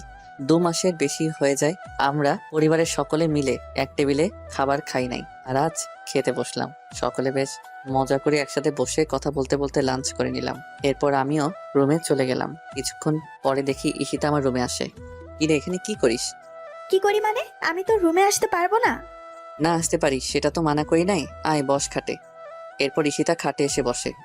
আচ্ছা ভাইয়া, তোর পাশে একটা মেয়েকে দেখছিলাম, মেয়েটা কে ছিল? মেয়েটা আমার ক্লাসমেট। শুধুই কি ক্লাসমেট নাকি অন্য কিছু? দিব একটা, ওইটা শুধুই আমার ক্লাসমেট ও বান্ধবী বলতে পারিস, এর বাহিরে কিছুই না। আর শোন, পাকনামি একটু কম কর, আমি আছি আমার জ্বালায় আর উনি কিনা। আচ্ছা ভাইয়া, আজ থেকে তো এখানেই থাকবি তাই না? না রে বোন, আমি এখানে থাকবো না, কারণ এখানে থাকলে সকলে আমার সত্যিটা জেনে যাবে, যেটা আমি চাই না। আমি সকলের কাছে সাধারণ একজন মানুষ হিসেবেই থাকতে চাই, আর আমি চলে যাব সন্ধ্যায়। ভাইয়া প্লিজ যাইস না। দেখ ঈশিতা, তুই ভালো করে জানিস কেন আমি থাকতে চাচ্ছি না, আর পারলে আম্মু আব্বুকে ম্যানেজ করতে একটু হেল্প করিস আমায়। ঠিক আছে, দেখি, তুই রেস্ট কর, আমি চাই। আচ্ছা। ঈশিতা চলে যায় আর আমি ও একটু চোখ বন্ধ করে শুয়ে পড়ি খাটে। আর কখন যে ঘুম চলে আসে তা অজানা। সন্ধ্যায় আমার ঘুম ভাঙে আর আমি উঠে ফ্রেশ হয়ে নিলাম। এরপর চলে গেলাম সামনের রুমে। সেখানে গিয়ে দেখি আম্মু নাস্তা রেডি করতেছে, আব্বু টিভি দেখে আর ঈশিতা মোবাইল নিয়ে ব্যস্ত। আমিও ঈশিতার পাশে গিয়ে দিলাম চুলটান। কিরে শয়তানি, কি করিস? আউস, ভাইয়া ব্যথা পাইতেছি। তুই ব্যথা পাইলে আমার কি? দাঁড়া, দেখাচ্ছি। বলেই মোবাইল এক সাইডে রেখে এবার আমার চুলের উপর ঝাঁপিয়ে পড়ে। এই শয়তানি ছাড় বলতেছি। এখন কেমন লাগে? ভুল হয়ে গেছে, এই আম্মু আমাকে মারি ফেলতেছে। এই কি শুরু করছিস তোরা দুইটা? আম্মু, অন্তর ভাইয়া আগে আমার চুল টান দিচ্ছে। তোদের দুইটারই তো কাজ একে অপরকে খোঁচা দিয়ে বেড়ানো। নাস্তা রেডি, টেবিলে আয়। তারপর আর কি, চলে গেলাম। সেই পেদনি থেকে নিজেকে ছাড়িয়ে নাস্তা করে সাথে ঈশিতা ও আব্বু টেবিলে আসে। আমাদের কিছু কথা বলার আছে। কি বলবি বল। আসলে আম্মু, আমি চাচ্ছি কলেজের বছরগুলো বাসার বাইরে থেকে পড়াশোনা করব। মানে আমি কলেজের বছরগুলো এখানে না থেকে অন্য কোথাও থেকে পড়াশোনা করতে চাচ্ছি। কি? কিন্তু কেন? কোনো সমস্যা? কোনো সমস্যা নাই আব্বু, আসলে আমি চাই না আপাতত কলেজ লাইফের বছরগুলোতে কেউ আমার সত্যিকারের পরিচয়টা জানুক। আমি সকলের মাঝে সাধারণ মানুষের মতো করে থাকতে চাই ও নিজের একটা পরিচয় বানাতে চাই। না, আমি পারবো না এটাতে মত দিতে। আরে আম্মু, এত চিন্তা করো কেন? মাঝে মাঝে এসে দেখা করে যাব। আর যদি কলেজ অফ থাকে তাহলে তো এখানে এসেই থাকবো। আসলে এটা আমার একটা ইচ্ছা, প্লিজ মানা করিও না। এটা কি ধরনের ইচ্ছা? সকলে চাই যত পারুক সুযোগ সুবিধা নিতে, আর তুই কিনা। আব্বু, আমি কিছু জিনিস দেখেই এই সিদ্ধান্তটা নেই, না হলে আমিও এই সিদ্ধান্তটা নিতাম না। আমাদের কলেজে বড়লোকের ছেলে মেয়েদের কেউই পছন্দ করে না, তবে উপর দিয়ে তাদের সম্মান করে। কিন্তু আমি চাই কলেজের সকল থেকে মন থেকে সম্মান ও ভালোবাসা পেতে। তাই আমি এটা করতে চাচ্ছি। আর এটাও চাচ্ছি কেউ যাতে না জানতে পারে আমি তোমার ছেলে। অন্তত কলেজ লাইফ শেষ হওয়া পর্যন্ত এই পরিচয়টা গোপন রাখতে চাই আমি। আর সত্যি তোকে নিয়ে গর্ব হচ্ছে অন্তর। আজ প্রমাণ করে দিলি তুই আমাদের সন্তান, যার মধ্যে না আছে কোনো লোভ লালসা, না আছে কোনো অহংকার। ঠিক আছে, তুই যেটা চাচ্ছিস সেটাই হবে। থ্যাঙ্কস আব্বু, তবে হ্যাঁ, এসে এসে দেখা করে যাব। আর মোবাইল তো আছেই। তারপর তারা রাজি হয়ে যায় আর আমিও ভীষণ খুশি, কারণ আমি সাধারণ জীবনযাপন করতে চাই। আব্বুর এত নাম ও পাওয়ার থাকার পরেও এইসবে আমার কোনো প্রকার ইন্টারেস্ট নেই। এরপর সুন্দর করে নাস্তা করে নিলাম আর রুমে গেলাম।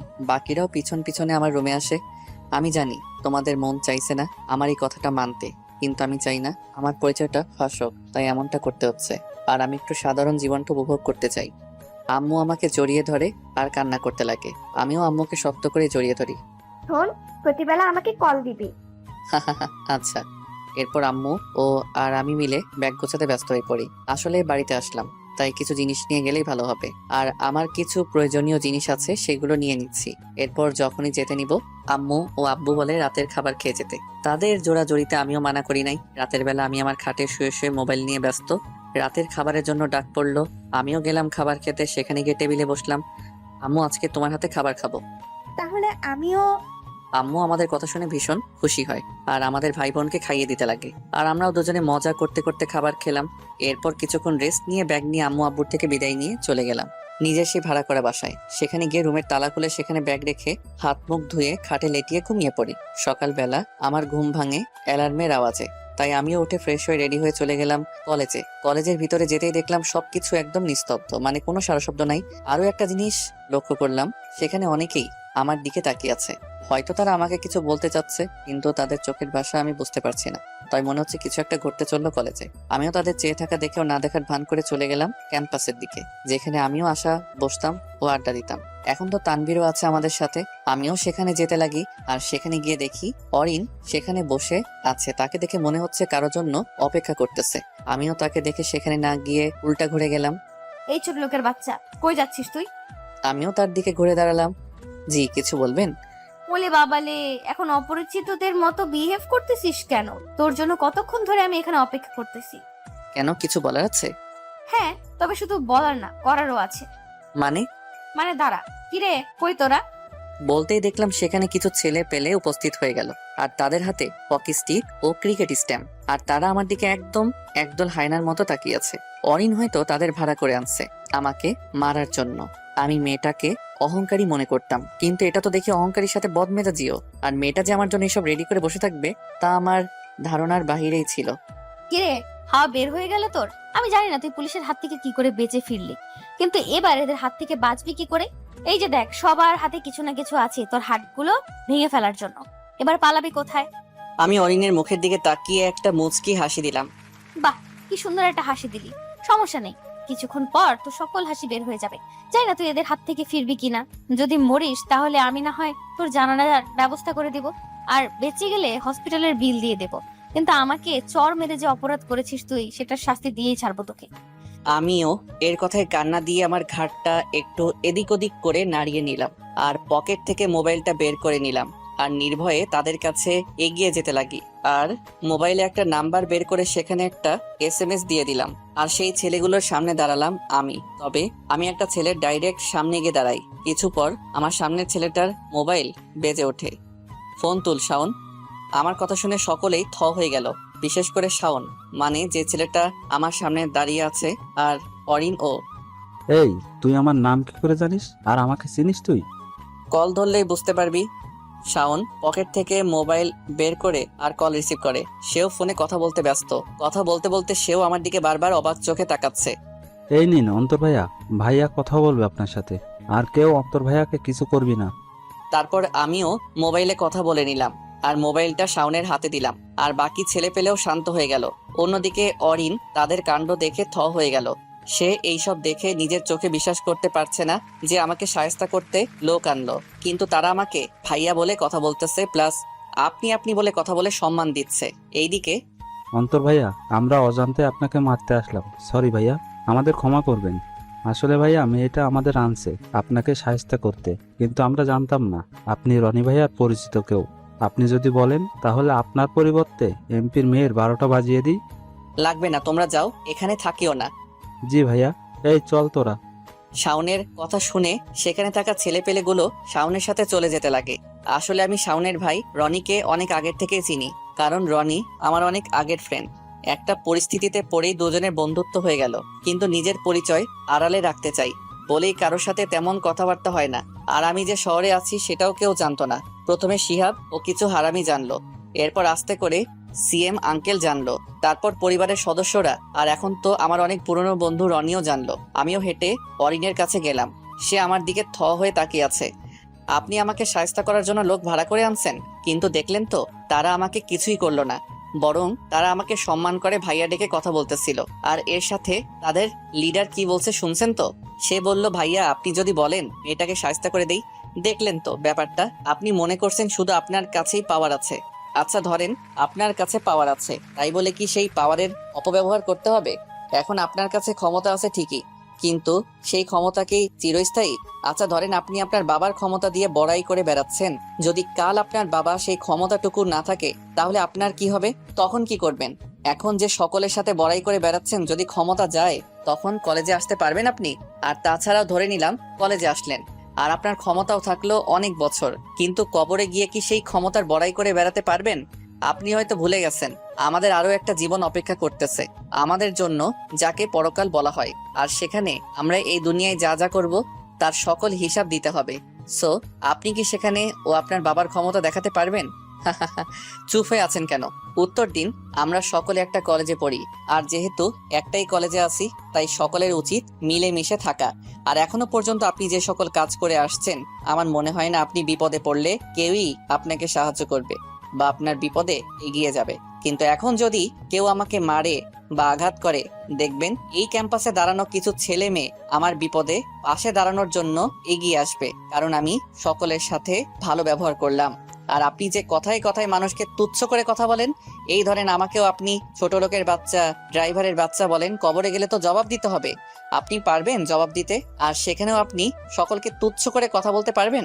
মানুষকে ক্ষমতা কেন দেওয়া হয় জানেন?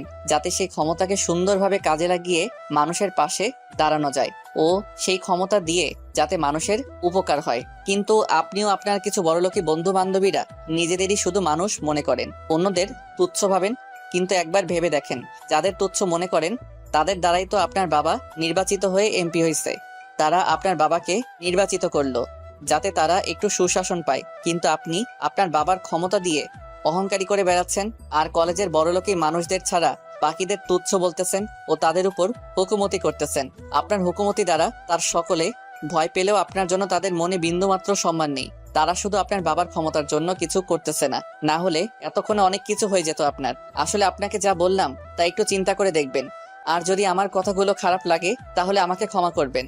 আর ওই দিনে চরের জন্য সরি, তবে আপনি একটু খেয়াল করে দেখুন আমি আপনার গায়ে কখন হাত তুলছি। যখন আশাকে মারতে যাবেন তখন, তার আগে আমাকে মারা সত্ত্বেও কিছু করি নাই, কারণ আমি মেয়েদের অনেক সম্মান করি। আর আপনার জায়গায় যদি কোনো ছেলে থাকতো তাহলে এতক্ষণে তার হাল খারাপ করে দিয়ে তাকে আমার পা ধরাতে বাধ্য করতাম। চলি, ক্লাসের টাইম হয়ে গেছে। সরি আপনার টাইম ওয়েস্ট করার জন্য। আর পারলে কাউকে তুচ্ছ মনে না করে সকলের সাথে বন্ধুত্ব স্বরূপ আচরণ করতে শিখুন। দেখবেন বাবার ক্ষমতার প্রয়োজন হবে না, এমনি তারা আপনাকে অনেক সম্মান করবে ও ভালোবাসবে। বলেই চলে যেতে লাগলাম ক্লাসের দিকে।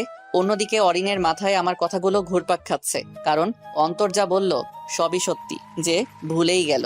এখন যা কর্ম করবে আখিরাতে তার ফল পেতে হবে তাকে। আর সে এটাও দেখলো ছেলেগুলো অন্তরকে সম্মান দিয়ে কথা বলল, অথচ প্রথমে অন্তরকে মেরে ফেলার কথা ভাবলেও শেষে কি হলো? আর অন্তর যা বলল সবই সঠিক, যে কলেজের ছেলে মেয়েদের সাথে যা বেড়ালো তার জন্য কেউই তাকে পছন্দ করে না, এমনিও সকলেই তাকে এড়িয়ে চলতে চায়। আর তাছাড়াও বাবার ক্ষমতা ছাড়া সে জাস্ট সাধারণ একটা মেয়ে, এর চেয়ে কিছুই না। যদি এখন তার বাবার ক্ষমতা যায় সকলে তাকে আর গণ্য করবে না। অরিন আমার কথাগুলো ভাবতে ভাবতেই ক্লাসে চলে যায়। এইদিকে আমিও ক্লাসে বসে আছি, বোর লাগতেছে। না আসলো তানভীর, না আসলো আশা। কিছুক্ষণ পরেই তানভীর আসে। কিরে তোর এত লেট কেন? আর বলিস না, বাসার থেকে ঝাড়ি খাইতে খাইতে আসলাম। টাকা নাই, আম্মুকে তেল মালিশ করতে করতে 200 টাকা বের করলো। শালা টাকা নাই, আমারে বলতে পারিস নাই? অন্তর সাহেব তো মনে হচ্ছে মালদার ব্যক্তি, তাই না? বলতে পারিস।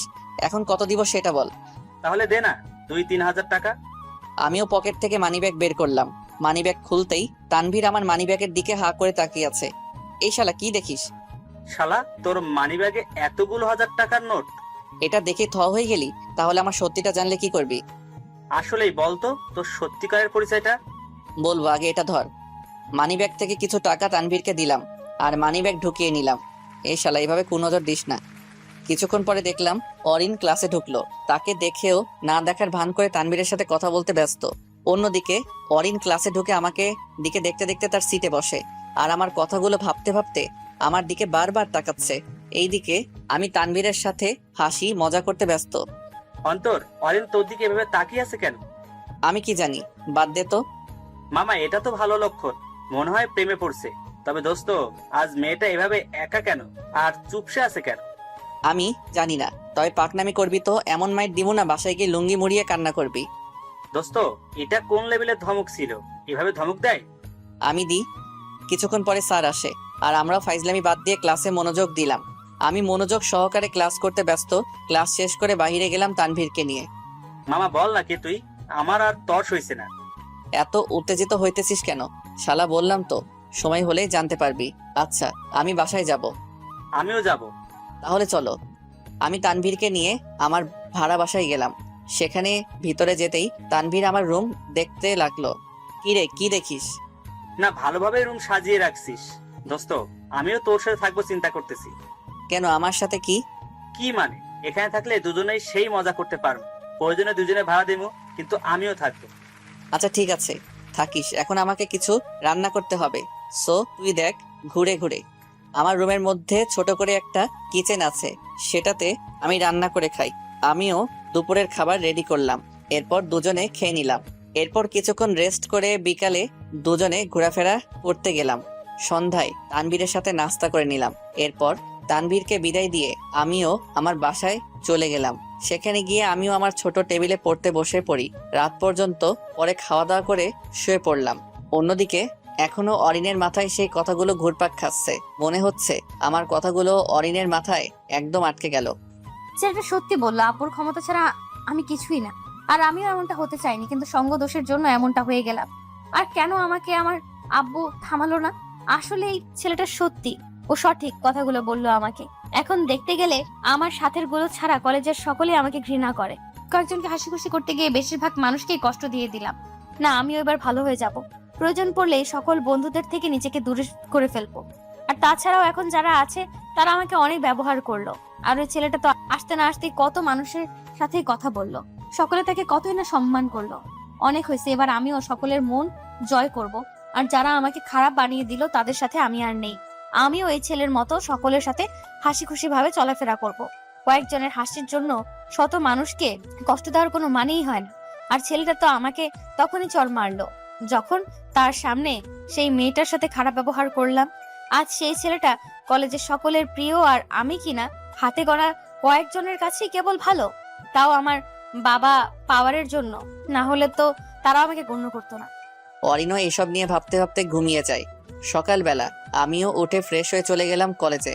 কলেজে যেতেই লক্ষ্য করলাম আজকে কলেজের সকলেই হাসি খুশি, মানে তাদের চেহারায় এক অন্যরকম খুশি দেখতে পাচ্ছি।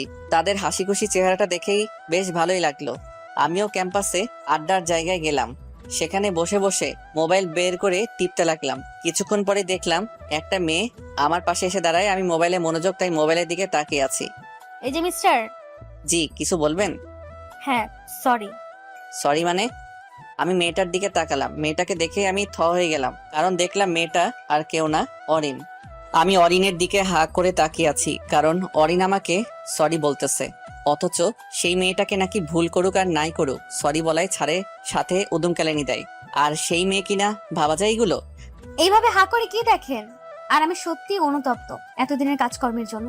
প্লিজ ক্ষমা করে দেন, আমি নিজের ভুলটুকু বুঝতে পারলাম। আসলে কাল আপনার কথাগুলো বারবার আমাকে ভাবনায় ফেলে দেয়। আমি অনেক চিন্তা করি। আসলে তো আপনি যা বলেন সবই সত্যি। প্লিজ আমাকে আমার কাজকর্মের জন্য ক্ষমা করে দেন। আপনি শুধু আমার থেকে ক্ষমা চাইলে তো হবে না, কলেজের সকলের কাছে থেকে ক্ষমা চান। কারণ আপনি শুধু আমার সাথে খারাপ ব্যবহার করেন নাই, গোটা কলেজের সকলের সাথেও খারাপ ব্যবহার করছেন। যদি ক্ষমা চেতেই হয় তাহলে আগে তাদের কাছে গিয়ে ক্ষমা চান। ঠিক আছে, সেটাই করব।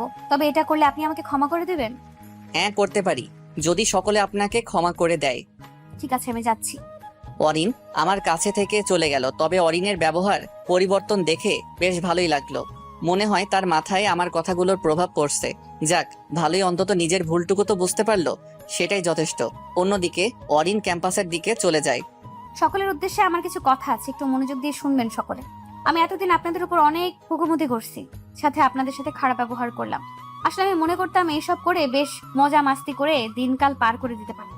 আর এই সকল কাজে আমাকে উৎসাহ দেয় আমারই কিছু বন্ধু বান্ধবীগণ। তারা আমাকে এসবে পরিণতি না বুঝিয়ে বরং আমাকে এইসব করতে থেকে উৎসাহ দিতেই থাকে, আর আমিও করতেই থাকি।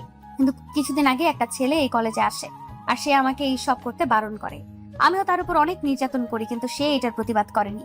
তবে সে আমাকে আমার ভুল বোঝাতে চেয়েছিল, আমি বুঝি নাই। আর গতকাল তো ছেলে পেলে নিয়ে আসলাম তাকে মারতে, কিন্তু পারলাম না।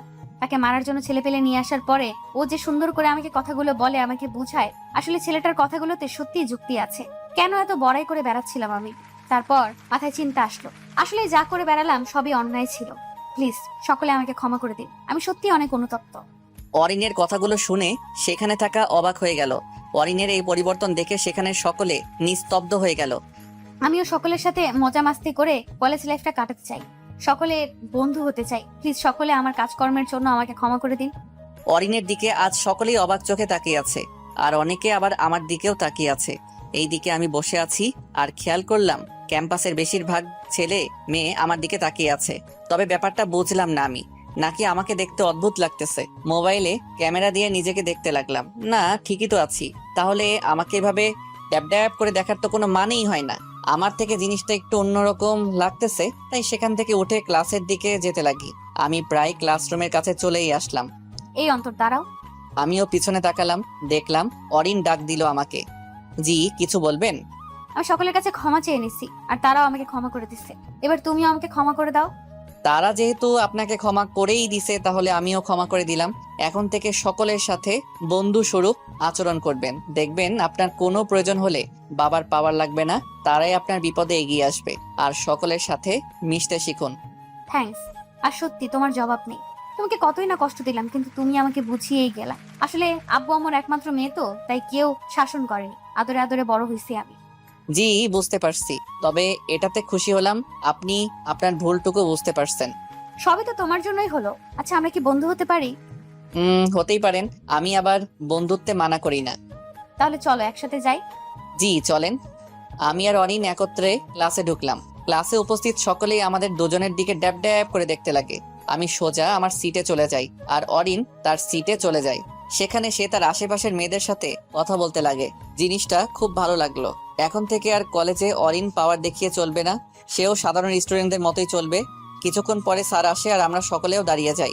এরপর স্যার বসতে বললেই আমরাও বসে যাই, কিন্তু দেখলাম অরিন দাঁড়িয়ে আছে। কি হয়েছে অরিন, কোনো সমস্যা? জি স্যার। বলো। স্যার, আমি এতদিন আপনাদের সাথে অনেক খারাপ ব্যবহার করেছি। আপনি আমাদের টিচার হওয়ার পরও আপনার মুখে মুখে তর্ক করেছি। স্যার, আমাকে প্লিজ ক্ষমা করে দিবেন। অরিনের কথা শুনে স্যার থ হয়ে আছে, আর সেখানে থাকা কিছু স্টুডেন্টও অবাক হয়ে অরিনের দিকে তাকিয়ে আছে। অরিন, ঠিক আছো তুমি? এতদিন ঠিক ছিলাম না, তবে আজ থেকে ঠিক হয়েই থাকবো স্যার। আমার কাজকর্মের জন্য আমাকে ক্ষমা করে দিন। অরিন, জানি না আজ তোমার হঠাৎ কি হলো যে তুমি ভালো হয়ে গেলে। ও নিজের ভালোটুকু বুঝতে পারলে। যাও, ক্ষমা করে দিলাম। এবার বসো আর ক্লাসে মনোযোগ দাও। জি স্যার। বলতেই অরিন নিজের সিটে বসে পড়ে, আর স্যারও আজ থ হয়ে আছে। এরপর ক্লাস করাতে লাগে। ক্লাস শেষ, আমিও বাহিরে যেতে লাগি, কিন্তু আজকেও আশা কলেজে আসলো না। কি হলো মেয়েটার আল্লাহই জানে। আর তানবীর শালাটাও কই।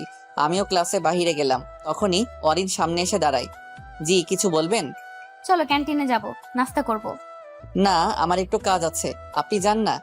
বুঝছি, তুমি এখনো আমাকে ক্ষমা করো নাই, তাই তো আমার কথায় বারণ করে দিলাম। তারপর অরিনকে নিয়ে আমি ক্যান্টিনে গেলাম, আর সেও নাস্তার অর্ডার দেয়, আর আমিও মোবাইল বের করে টিপতে লাগি। আচ্ছা অন্তর, তোমার পরিবারে কে কে আছে? জি, আমার পরিবারে আমি, আমার বোন, আমার আম্মু আব্বু আছে। ও ভালোই। আমার পরিবার সম্পর্কে জিজ্ঞাসা করবে না? আপনার সম্পর্কে মোটামুটি জানি আমি। আপনি আপনার পরিবারের একমাত্র সন্তান। আপনার পরিবারের আপনি, আপনার আব্বু ও আম্মুই আছে।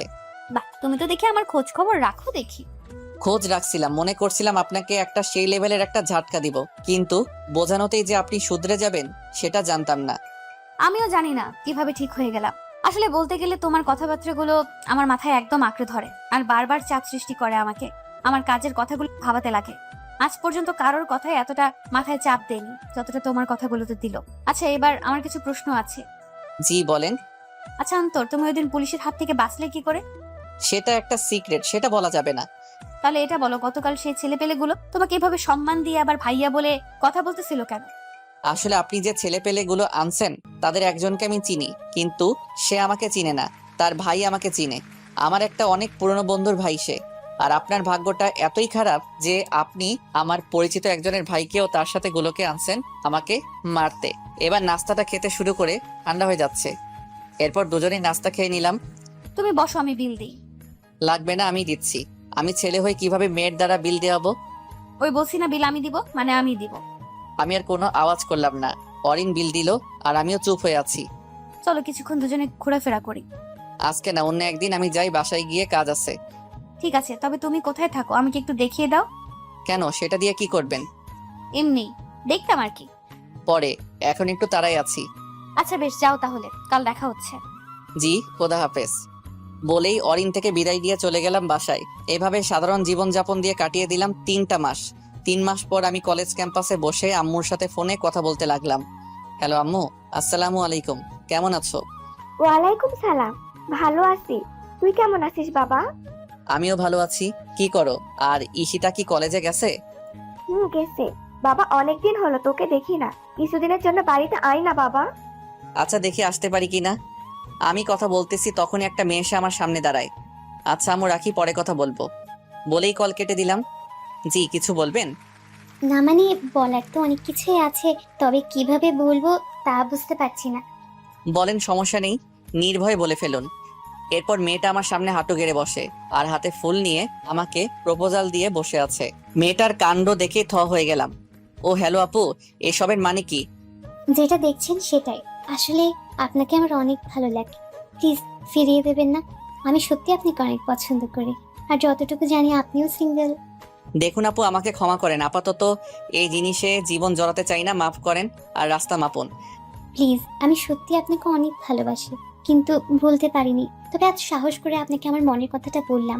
আমি জানি আপনার মনে হয়তো হারানোর ভয় কাজ করছে, কিন্তু বিশ্বাস করেন আমি কোনোদিন আপনাকে ছেড়ে যাব না। ও তাই নাকি? ওয়াও, এখানে তো সেই লেভেলের রোমান্টিকতা চলতেছে। মায়ের যদি খেতে না চাস, রোজা কেটে পড়। আমি দেখলাম অরিন এখানে উপস্থিত আর সেই একই কথাগুলো বলল। কেন কেটে পড়বো? আমি আমার উত্তর শুনেই যাব। উত্তর আমি দিয়ে দিলাম, তার তোর প্রতি কোনো ইন্টারেস্ট নেই। এবার কেটে পড় এখান থেকে। এই কথাটা অন্তর বলুক, তাহলেই মানবো। তুমি বললে তো হবে না। আমি যেটা বলবো সেটাই হবে, যা এখান থেকে, না হলে কিন্তু খুব খারাপ হয়ে যাবে। অন্তর প্লিজ উত্তর দাও। তোর উত্তরের গুষ্টিকে আমি। বলেই অরিন সেই মেয়েটার কাছে যেতে লাগে। পরিস্থিতি মোটেও ভালো লাগতেছে না, তাই আমি ও অরিনকে গিয়ে ধরে ফেলি। অন্তর ছাড়ো আমাকে। বাদ দেন, আর আপনি যান এখান থেকে, না হলে পরে যা ঘটবে আমাকে দোষারোপ করবেন না। আগে উত্তরটা দাও। তোর উত্তরের গুষ্টিরে কিলাই, দাঁড়া তুই। অরিন আমার থেকে নিজেকে ছাড়িয়ে নিতে চাচ্ছে, কিন্তু সে পারছে না। কিন্তু যেভাবে টানাটানি করতেছে, আমি আর কিছুক্ষণ মাত্রই ধরে রাখতে পারবো। তাই আমিও এবার ডাইরেক্ট অরিনকে আমার দিকে টান মেরে বুকে নিয়ে নেই আর শক্ত করে জড়িয়ে ধরি। এছাড়া আর কোনো উপায় নেই অরিনকে আটকে রাখার। অন্তর ছাড়ো আমাকে। আগে শান্ত হন। আর আপু, আমি আপনাকে বারণ করে দিলাম, আর প্লিজ চলে যান এখান থেকে, না হলে সমস্যার সম্মুখীন হবেন। আমি অরিনকে জড়িয়ে ধরা অবস্থায় বলি, মেয়েটাও সেখান থেকে চলে যায়। আর অরিন শান্ত হয়ে বুকের সাথে মাথা মিলিয়ে আছে, আর সেও আমাকে এবার জড়িয়ে ধরে। মেয়েটাকে যেতে দেখেই আমিও অরিনকে ছেড়ে দিলাম, কিন্তু সে দাঁড়ানো অবস্থায় আমাকে জড়িয়ে ধরে আছে, সাথে চোখ বন্ধ করে আছে সে। আমিও নিজেকে ছাড়িয়ে নিলাম, তবে দেখলাম অরিন একদম শান্তভাবে দাঁড়িয়ে আছে, কোনো কথা নেই, বরং তার চেহারায় লজ্জা দেখতে পাচ্ছি, আর তার ঠোঁটে একটা মিষ্টি হাসি দেখতে পাচ্ছি আমি। সরি, আসলে আপনাকে ওইভাবে না ধরলে আটকানো যেত না। সমস্যা নাই, তুমিই তো ধরছো, এতে সরি বলার কি আছে? মানে? কিছু না, এখন বসো। এরই মধ্যে আশা ও তানভীর উপস্থিত। কিরে, কি চলতেছে? আর বলিস না, একটা ইতিহাস তৈরি হয়ে গেছে। দোস্ত, তোর জন্য এটা স্বাভাবিক। যেভাবে সকলের সাথে মিশে মিশে কথা বলিস, যে কোনো মেয়েই তোর প্রতি ফিদা হবেই।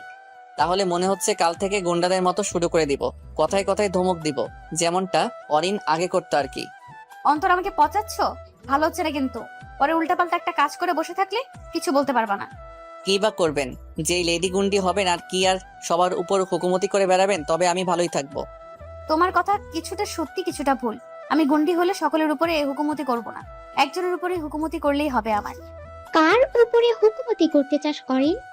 আছে আছে, একজন আছে। ক্লাসের টাইম হয়ে গেছে, পরে কথাবার্তা বলিয়েন আপনারা। চল। আমরা চারজনেই ক্লাসের দিকে চলে যাই।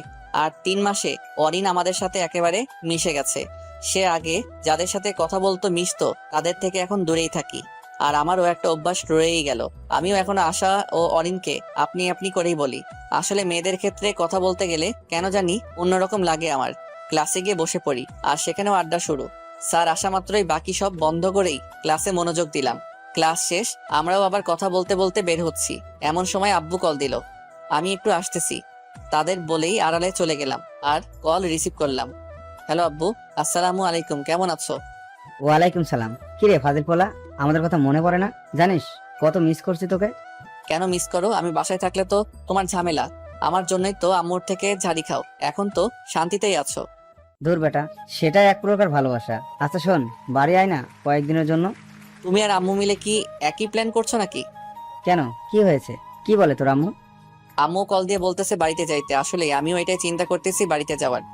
তাহলে চলে আয়। দেখি। আচ্ছা আব্বু, রাখি, ভালো থাকিও, খোদা হাফেজ। খোদা হাফেজ, ভালো থাকিস ও নিজের খেয়াল রাখিস। বলেই কল কেটে দিল। আসলে অনেকদিন হলো বাড়ি যাই না।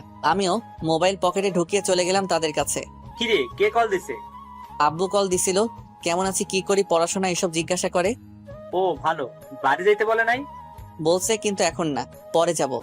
একা যাবি না আমি যাব তোর সাথে? আমিও যাব। আমি তো যাবোই, একটু শ্বশুর বাড়িটা দেখে আসতে হবে আমাকে। কি? কিছু না, এমনি একটু মজা করে বললাম আর কি। অরিনের কথাটা শুনে আমি থ হয়ে গেছিলাম। এরপর ক্যাম্পাসে আড্ডায় মেতে রইলাম। আচ্ছা আমি যাই, একটু কাজ আছে আমার। আচ্ছা দোস্ত, আমিও একটু তোর সাথে যাব। চলো তাহলে।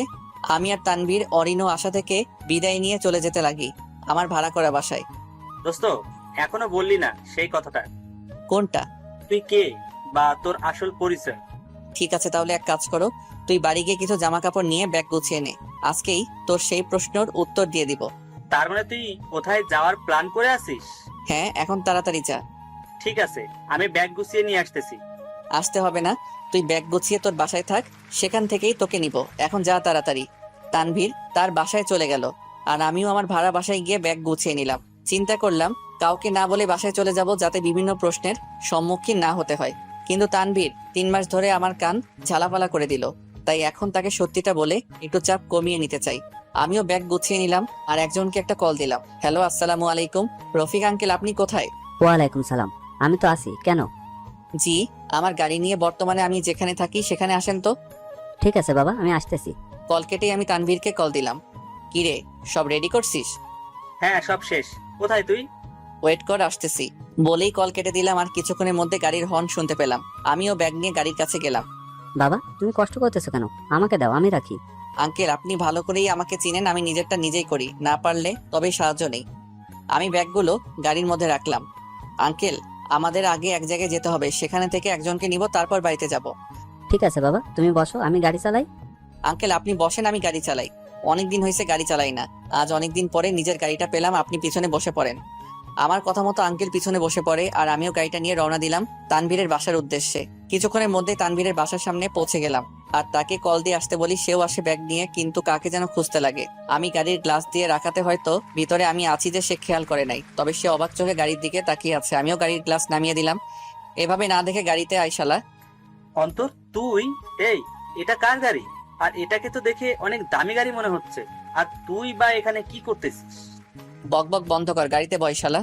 কিন্তু তানভীর আমার দিকে হা করে তাকিয়ে আছে। ধুর বেটা, টাইম ওয়েস্ট করিস না, বয় তাড়াতাড়ি। তানভীর শুধু একটা কাঁধ ব্যাগ নেয়, আর সেই ব্যাগ নিয়ে আমার পাশে বসে পড়ে। আর আমিও গাড়ি চালাতে লাগি, তবে সে অবাক চোখে আমার দিকে দেখেই আছে। এটা কার গাড়ি? যে গাড়ি চালাচ্ছে গাড়িটা তারই। পিছন থেকে রফিক আঙ্কেল বলল। তানভীর পিছনে তাকিয়ে অবাক হয়ে যায়। অন্তর, কে উনি? আমার একটা আঙ্কেল হয়, এবার চুপ থাক। শালা জানি না কি হচ্ছে আমার সাথে, একটা থেকে একটা সব খেয়েই যাচ্ছি। কিছুক্ষণ আগে শুনলাম শহরের টপ বিজনেসম্যান শফিকুর রহমানের ছেলে নাকি আমাদের সাথেই আমাদের কলেজে পড়ে। আর আরো একটা শকিং নিউজ হলো, সামনে কলেজে প্রোগ্রামে উনি নাকি আসবে কলেজে। অনেক ইচ্ছা ওনার সাথে দেখা করার, একটা ছবি তোলার। আমারও ইচ্ছা একদিন আমিও উনার মতো বিজনেসম্যান হব। কিন্তু আজকে তোর ব্যাপারটা দেখেই থ হয়ে গেলাম। শালা কার গাড়ি ভাড়া করে আনছিস তুই? ওর গাড়ি, ও কেন ভাড়া করবে? আর কথা রইলো শফিকুর রহমান সাহেবের, তিনি তো। আমি আঙ্কেলের কথা থামিয়ে দিলাম। আঙ্কেল বাদ দাও তো, সেটা বলা লাগবে না। আর তুই শালা এত বকবক করিস কেন? মাথা তো পুরাই হ্যাং করে দিলি। একদম চুপ থাক। কিছুক্ষণের মধ্যেই আমরা আমাদের বাড়িতে পৌঁছে গেলাম, আর গেটের সামনে গাড়ি থামিয়ে দিলাম। আর হর্ন দিতেই গেট খুলে গেল। দেখলাম তানভীর হা হয়ে তাকিয়ে আছে। শালা মুখ বন্ধ কর, মশা ঢুকে যাবে তো। শালা, এটা তো শফিকুর রহমানের বাড়ি। কে বলছে? শালা, এটা আমার বাড়ি। না, এটা শফিকুর রহমানের বাড়ি। তোর বাড়ি কি করে হবে এটা? আমি তার কথায় কান্না দিয়ে গাড়ি বাড়ির ভিতরে ঢুকালাম। 1 মিনিট, নাকি তুই শফিকুর রহমান স্যারের ছেলে? কে বলছে আমি শফিকুর রহমানের ছেলে? তিনি আমার আব্বু হয়, আবুল। কি? আমি দেখলাম তানভীর মনে হয় শেষ। তাকে দেখে মনে হচ্ছে সে 440 ভোল্টের শক খেয়ে ব্যাকা হয়ে গেল। আমিও গাড়ি দরজার সামনে নিয়ে থামালাম। আর তানভীর তো মনে হয় পুরাই আঁকড়ে গেছে। ওই হারামি, ব্যাগ নে, আর বাহিরও গাড়ি থেকে, নাকি গাড়িতেই রাত কাটাবি? তানভীরের মুখে কোনো কথা নেই। গাড়িতে পানির বোতল ছিল, সেটা নিয়ে হাতের মধ্যে পানি নিয়ে শালার মুখে মেরে দিলাম। আর সেও লাফিয়ে ওঠে। কিরে, কোন জগতে হারাই গেছিলি? শালা, তোরে আমি কোনো মাফিয়া বা গ্যাংস্টার টাইপের কেউ মনে করছিলাম, কিন্তু তুই যে এই প্রজাতির জিনিস হবি কে জানতো? এত বড়লোক হওয়ার পরেও তুই কিভাবে এই ক্ষেত রূপেছিলি? এটাই আমি। এবার চল ভিতরে। আমি ব্যাগ নিয়ে তানভীর সহ ভিতরে গেলাম। আম্মু আমাকে দেখে শক খেয়ে গেল। আব্বু, তুই আসছিস? না তো, আমার ভূত আসছে বলেই আম্মুকে জড়িয়ে ধরলাম। আম্মুও আমাকে শক্ত করে জড়িয়ে ধরে আছে। আর কিছুক্ষণের মধ্যে আমার বোনও উপস্থিত। ভাইয়া তুই? কেমন আছিস? ভালো। তোর কি অবস্থা? আমিও ভালোই আছি। তোরা পরে কথা বলিস। বাবা তুই যা, ফ্রেশ হয়ে আয়। তার আগে একজনের সাথে দেখা করাতে চাই। তানভীর, এইদিকে আয়। তানভীর আমার কাছে আসে। আম্মু, এই হলো তানভীর, আমার কলেজের বন্ধু। আন্টি, সালামু আলাইকুম। কেমন আছেন? আলহামদুলিল্লাহ ভালো। বাবা তুমি কেমন আছো? জি আন্টি, আমিও ভালোই আছি। বাবা তুই তানভীরকে নিয়ে ফ্রেশ হয়ে আয়, আমি খাবার রেডি করতেছি। ঠিক আছে আম্মু। আমি তানভীরকে নিয়ে আমার রুমে চলে গেলাম। তানভীর আমার রুমের দিকে তাকিয়ে হা হয়ে আছে। ভাই রে ভাই, এত বড়লোক হওয়ার পরেও সাধারণ জীবনযাপন করিস কেন তুই? দেখ ভাই, এইসব নিয়ে শো অফ করে লাভ কি? শেষমেশ তো দুহাত মাটি নিচে যাবে, আর কাফনও আমার নেকি নিয়েই যাব। আর এমনি শো অফ করতে ভালো লাগে না। আর কথা বলিস না, ফ্রেশ হয়ে নে। আমার কথা শুনে তানভীর ফ্রেশ হয়ে নিল।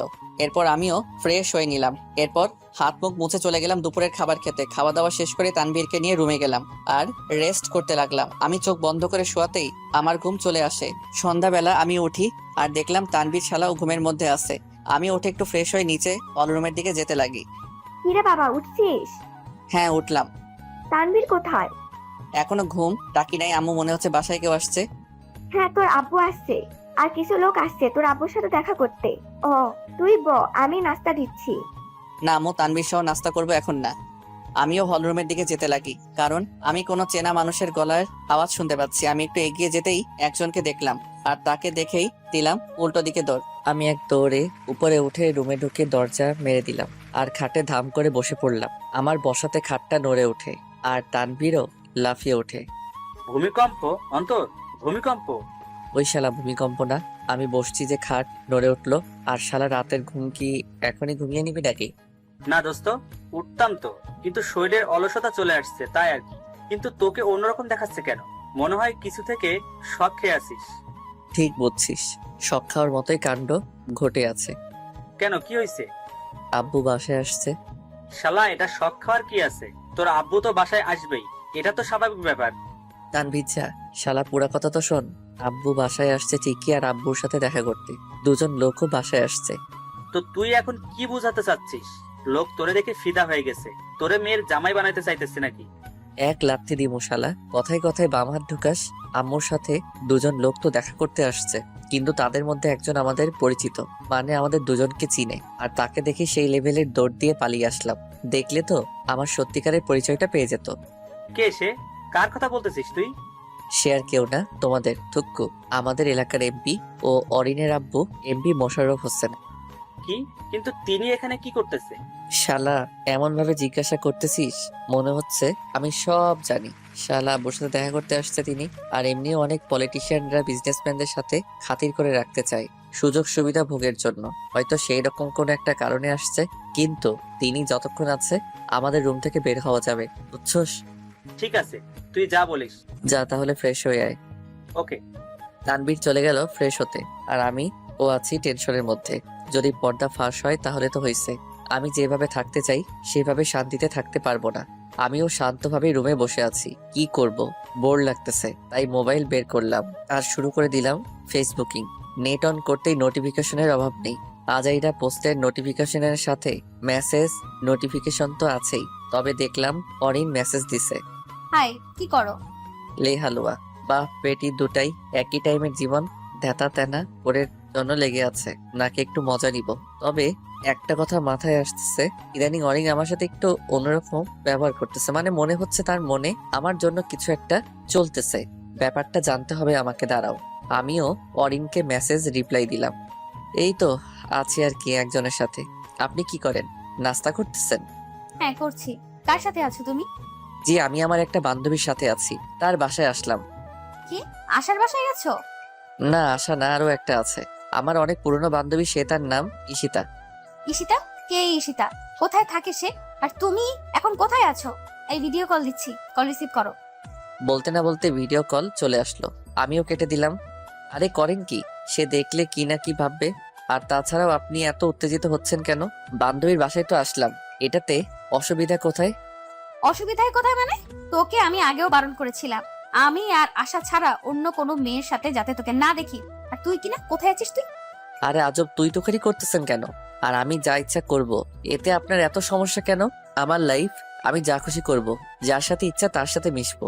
আর আপনি আমার লাইফে হুকুমতি করতেছেন কেন? তোর লাইফের হুকুমতি করার অধিকার আছে আমার। আর সোজা মেসেজ যা আর আমাকে কল দে, না হলে কোথায় আছিস বল, আমি আসবো তোর কাছে। বলা যাবে না। আর আপনার বিহেভিয়ার আমার সুবিধার লাগতেছে না। আপনি আমাকে তুই তুকারি করছেন কেন? আর আমি যার সাথে ইচ্ছা তার সাথে থাকবো, যার বাসায় ইচ্ছা যাব। আপনার জ্বলতেছে কেন? দেখুন, আমার পার্সোনাল লাইফে নাক গলাবেন না। আপনি যে অন্যদের সাথে কথা বলেন তখন তো আমি বারণ করি না, তাহলে আপনি আমার ক্ষেত্রে কেন এমন করতেছেন? আর আপনি কি আমার জেফ লাগেন নাকি? দেখুন, আমার পার্সোনাল লাইফে নাক গলাবেন না, বলে দিলাম। দেখলাম আমার মেসেজ সিন হলো, কিন্তু রিপ্লাই হচ্ছে না। আমিও নেট অফ করে দিলাম। আর তখনই দরজায় কে নক করলো। আপু তুই ভিতরে আসিস? হ্যাঁ আম্মু, আসি, ভিতরে আসো। আমার কথা শুনেই আম্মু ভিতরে আসে আর হাতে নাস্তার ট্রে সাথে আব্বু রুমে আসলো। কেমন আছিস আমার ফাজিল ছেলেটা? আলহামদুলিল্লাহ ভালো। তোমার কি খবর? আমিও ভালো আছি। আমি দেখলাম তানভীর আব্বুর দিকে হাঁ করে তাকিয়ে আছে। অন্তর, ওই কে? আব্বু তানভীরের কথা জিজ্ঞেস করলো। আব্বু, এ হলো আমার কলেজের বন্ধু তানভীর। আর তানভীর তোমাকে ভালো করে চিনে, তোমার ভক্ত। তোমার সাথে দেখা করার জন্য সে পাগল হয়ে আছে। বলে তোমার সাথে নাকি ছবি তুলবে। কি বলছিস? বিজনেসম্যানদের আবার ভক্ত হয় নাকি? জি স্যার, আমি আপনার অনেক বড় ভক্ত। স্যার, আপনার সাথে দেখা করার অনেক ইচ্ছা ছিল, কিন্তু স্যার আমি জানতামই না অন্তর আপনার ছেলে। আসলে স্যার এমন ভাবে গেট আপ নিয়ে রাখছিল, আমি কেন কেউ বলতে পারবে না। রিল্যাক্স তানভীর। আচ্ছা, আমাকে স্যার ডাকা বন্ধ করো। আমাকে আঙ্কেল ডাকলেই খুশি হব। স্যার শব্দটা শুনতে শুনতে কান গেছে গা আমার। ঠিক আছে স্যার। ও সরি আঙ্কেল। গুড, এখন নাস্তা করে নাও। আর তুই আমাকে বলিস না কেন আজকে আসবি যে? সারপ্রাইজ। তোর সারপ্রাইজ শব্দটা শুনলে কিছু মনে পড়ে আমার। পকেট থেকে টাকা নেওয়ার পর জিজ্ঞাসা করে তুই বলিস সারপ্রাইজ, আর আজ আবার এই শব্দটা শুনতে হলো। এটাই হিসাব বিজ্ঞান। তোর হিসাব বিজ্ঞানকে তো আমি...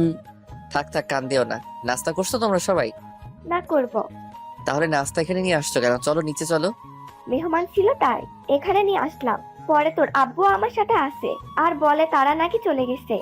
যাক বাবা, ভালোই হলো। তো চলো ডাইনিং রুমে। আমরা ডাইনিং রুমে চলে গেলাম আর সেখানে কথা বলতে বলতে চা নাস্তা করলাম। তো অন্তর, কয়দিন থাকবি নাকি একেবারের জন্য চলে আসছিস? না আব্বু, জাস্ট 3 দিন থাকবো। আর এই 3 দিন কলেজের দিকে ভুলেও যাব না। ঠিক আছে, তুই যা ভালো বুঝিস, কিন্তু এই 3 দিন শুধুই আমাদের সময় দিতে হবে তোকে ভাইয়া। ঠিক আছে, এই 3 দিন ঘরবন্দি জীবনযাপন করবো। হা হা হা হা। 3টা দিন তাদের সাথে ঘরবন্দি অবস্থায় কাটিয়ে দিলাম। 3 দিন পর তানভীর, কিভাবে করলি? সোজা চেক অ্যাট মেইট। মাশাল্লাহ, দারুণ দাবা খেলিস তুই। Thank you uncle. তবে আপনিও দারুণ চাল চালছিলেন, কিন্তু একটা মিস্টেক করে বসছিলেন। আপনি রাজাকে যে পজিশনে রাখছিলেন সেটা তার আগেই আপনার গুটি দিয়ে ব্লক করা ছিল। তুই আসলে একটা জিনিয়াস। Very good. এই দিনে তানভীর ও আমার পরিবারের মানুষদের সাথে ভালোই ভাব জমে গেল। তানভীর যে বাহিরের কেউ তা মনেই হয়নি। সে আমাদের সকলের সাথে অনেক ফ্রেন্ডলি বিহেভ করে। আর আম্মু তো আছেই আমাদের আদর করার তালে। ঈশিতাও কম না। আম্মু আব্বু কাজে থাকা অবস্থায় আমরা 3টাই ভালোই সময় পার করলাম। আব্বু, আজকে আমরা চলে যাব, মনে আছে? মনে আছে রে, তবে আরো কিছুদিন থাকলে ভালো হতো। না, 3 দিন কলেজে যাই নাই। কলেজের অ্যাপ্লিকেশন দিতে হবে। আর এমনিও কলেজের ক্লাসগুলো মিস করা ঠিক হচ্ছে না। অনেক মিস করলাম। এবার আবার ক্লাসে যাওয়া লাগবে। আচ্ছা ঠিক আছে, তুই যা বলিস। তানভীর চলো, ব্যাগ রেডি করতে হবে। আমি তানভীরকে নিয়ে রুমে গিয়ে ব্যাগ রেডি করতে লাগি। এই 3 দিনে অরিনের সাথে একদম কমই কথা বলি নাই। আশার সাথেও কথা হয়, তবে অরিনের সাথে কম করেই কথা বলি। যাই হোক, কলেজে গেলে আবার আগের মতো কথা বলবো।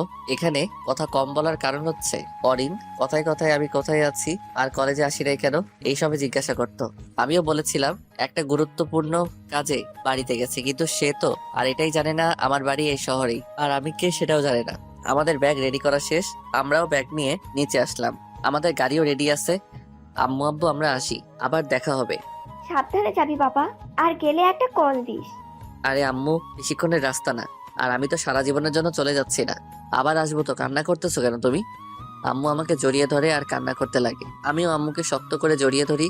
জানি আম্মু আব্বু আমাদের অনেক ভালোবাসে, তাই চলে যেতে দেখে এমনটা করতেছে। এরপর তাদের দেখে বিদায় নিয়ে গাড়িতে বসে পড়ি, আর গাড়িও চলতে লাগে তার গন্তব্যের উদ্দেশ্যে। আমাদের গন্তব্যের প্রথম জায়গা হলো তানভীরের বাড়িতে। গাড়ি চলতেছে। তানভীর, হ্যাঁ অন্তর বল। আমার সত্যিটা তো তুই জানিস, কিন্তু ভুলেও যাতে এটা মুখ দিয়ে না বের হয়। ঠিক আছে দোস্ত। আমরা কিছুক্ষণের মধ্যে তানভীরদের বাড়ির সামনে চলে আসলাম। তারপর তানভীর নেমে যায় ও তাকে বিদায় জানিয়ে আমিও আমার বাসায় চলে গেলাম। মানে আমার মেসে। আমাকে আমার মেসের সামনে ব্যাগ সহ নামিয়ে দেওয়া হয়। এরপর গাড়িও চলে যায় আর আমিও ব্যাগ নিয়ে মেসে চলে গেলাম। মেসের তালা খুলে ব্যাগ নিয়ে ভিতরে প্রবেশ করলাম। রাতের খাবার খেয়ে আসছি আমরা, তাই এখন আর খাবার রান্না করতে হবে না। তাই ব্যাগ এক সাইড করে রেখে আমিও খাটে হেলিয়ে পড়ি আর ঘুমিয়ে যাই। সকালবেলা আমি উঠে ফ্রেশ হয়ে কলেজে ব্যাগ গুছিয়ে নিয়ে বাসার দিকে আসার সময় আম্মু আমার জন্য পিঠা দেয়। সেটা হালকা গরম করে খেয়ে নিলাম আর মেসে তালা মেরে চলে গেলাম কলেজে। কলেজে গিয়ে ক্যাম্পাসের দিকে গেলাম, দেখলাম কেউই আসে নাই, তাই ক্লাসরুমের দিকে যেতে লাগি। ক্লাসরুমের কাছে আসতেই হঠাৎই কেউ একজন আমার হাত ধরে টান মেরে আমাকে টেনে নিয়ে যেতে লাগে আর একটা খালি রুমে নিয়ে দরজা লক করে দেয়। আমি দেখলাম যে আমার হাত টেনে নিয়ে আসে সে আর কেউ না, অরিন। এইসবের মানে কি? অরিন আমার কাছে এসে আমাকে রুমের ভিতরের দেওয়ালের সাথে লাগিয়ে তার দুহাত আমার মাথার দুপাশের বরাবর দেওয়ালে রাখে আর তার মুখ আমার মুখের একদম কাছে নিয়ে আসে, বলতে গেলে 3 ইঞ্চি দূরত্বে আছে। এসব কি করতেছেন আপনি? I love you. অরিনের কথাটা শুনেই থমকে গেলাম আমি। কি বলতেছেন আপনি? মাথা ঠিক আছে তো আপনার? I love you. আমি অরিনের চেহারাটা খেয়াল করলাম, তার চোখের নিচে কালি জমে আছে, মানে অরিন কান্না করছিল। কিন্তু কেন? আর অরিনের মাথা কি গেছে নাকি? কি যা তা বলতেছে সে? আপনার মাথা ঘেমে গেছে নাকি? আপনি আমাকে এসব কেন বলতেছেন? আপনি তো আমার সম্পর্কে জানেন, তাহলে আমাকে কেন এসব বলতেছেন? আমি তোমাকে ভালোবাসি, তুমি যেমনটাই হও না কেন, যাই হও না কেন।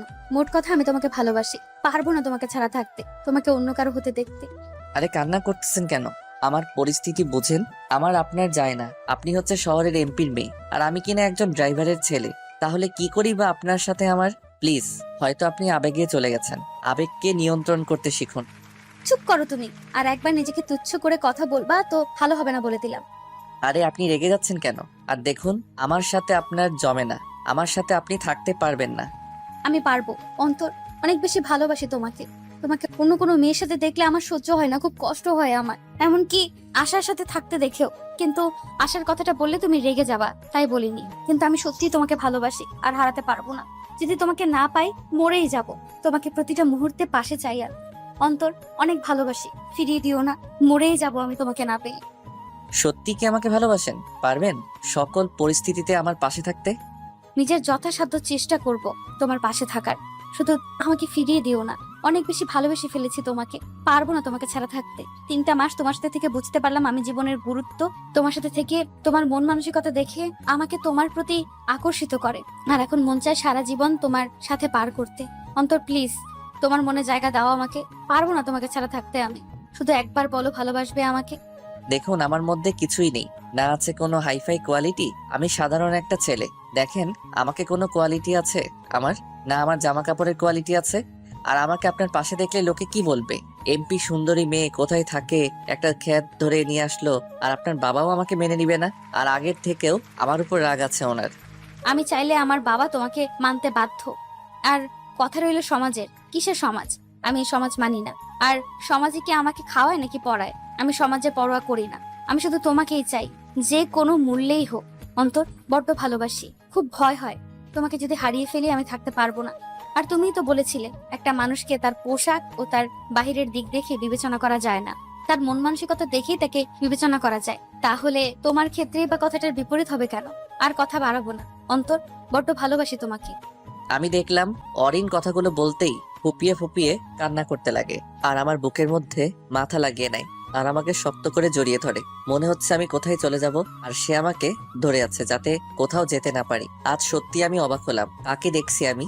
এটা কি সেই অরিন যে কিনা তার বাবার এমপির পাওয়ার দিয়ে অহংকার করে বেড়াতো আর মানুষকে কষ্ট ও কাঁদিয়ে ছাড়তো? কিন্তু আজ সেই কিনা একজনের জন্য নিজের চোখের পানি অচরে ঝরাচ্ছে। আজ অরিনের কাণ্ড দেখে থ হয়ে গেলাম, আর বিশ্বাস করতে পারছি না এটাই সেই একসময়ের এমপির অহংকারী মেয়ে যে কিনা বর্তমানে ফুপিয়ে ফুপিয়ে কেঁদেই যাচ্ছে।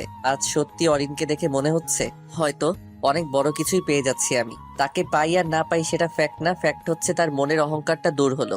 আল্লাহ তোমার কাছে লাখো শুক্রিয়া, তুমি অরিনের মনের মধ্যে থাকা অহংকার দূর করে দিলে। অরিন এখনো আমাকে জড়িয়ে ধরে কেঁদেই যাচ্ছে, তবে সে জানেই না আমার মনে তার জায়গা হয়ে গেছে। আর সেটাও জানে না, সে আমার যে পরিচয়টা জানে সেটাও সত্যি না। তবে আমি ওকে এটা সারপ্রাইজ দিব।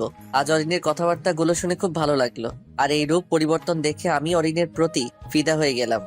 হয়েছে, অনেক কান্নাকাটি করছেন, আর সরেন আমার গায়ের থেকে। আমার গায়ে শার্টটা গেছে। গরিবের উপর অত্যাচার। মারবো একটা, যাও, আমি তোমাকে অনেকগুলো শার্ট প্যান্ট কিনে দিব। এখন বলো না ভালোবাসবা কিনা? যদি না বলি তাহলে? তাহলে আমিও অনেক দূরে হারিয়ে যাব, যেখান থেকে কেউ আমাকে ফিরিয়ে আনতে পারবে না। থাপ্পড় চিনেন? কেন মারবা আমাকে? সমস্যা নেই, মারো, তোমার অধিকার আছে আমাকে মারার। কেন, আপনি কি আমার বিয়ে করা বউ যে আপনার উপর অধিকার খাটাবো আমি? আর সরেন আমার গায়ের থেকে। আগে আমাকে গ্রহণ করো আর একটু শক্ত করে জড়িয়ে ধরে বলো ভালোবাসি, তবেই থামবো, না হলে আজকে ক্লাসে না গিয়ে এখানে কান্না করতে থাকবো। আপনি আমাকে যেভাবে এই রুমে টেনে আনছেন সেখানে উপস্থিত শহরে আল্লাহ জানে কি ভাবতেছে।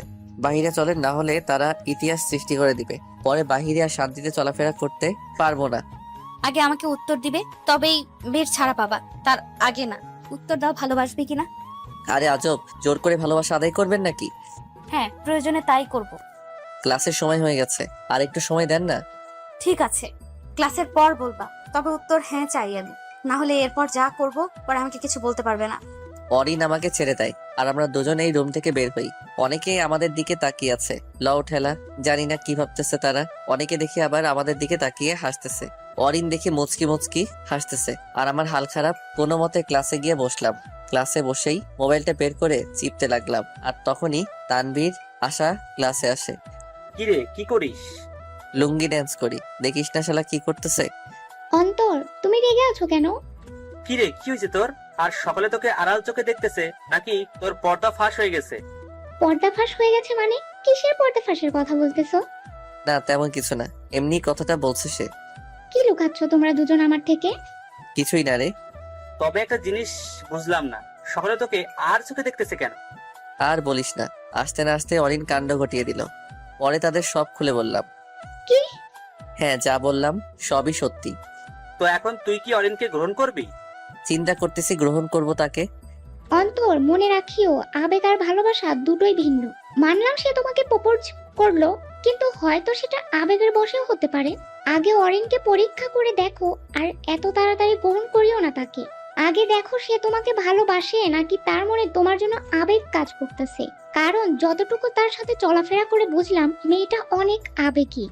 না, এটা আবেগ নয়, আশা। অরিনের মধ্যে আমি ভালোবাসা অনুভব করছি। যদি তার মধ্যে আবেগের কাজ করতো তাহলে আমি সেটা নিমিষেই বুঝে যেতাম, কারণ ভালোবাসা ও আবেগ বোঝার বুদ্ধিশক্তি আছে আমার।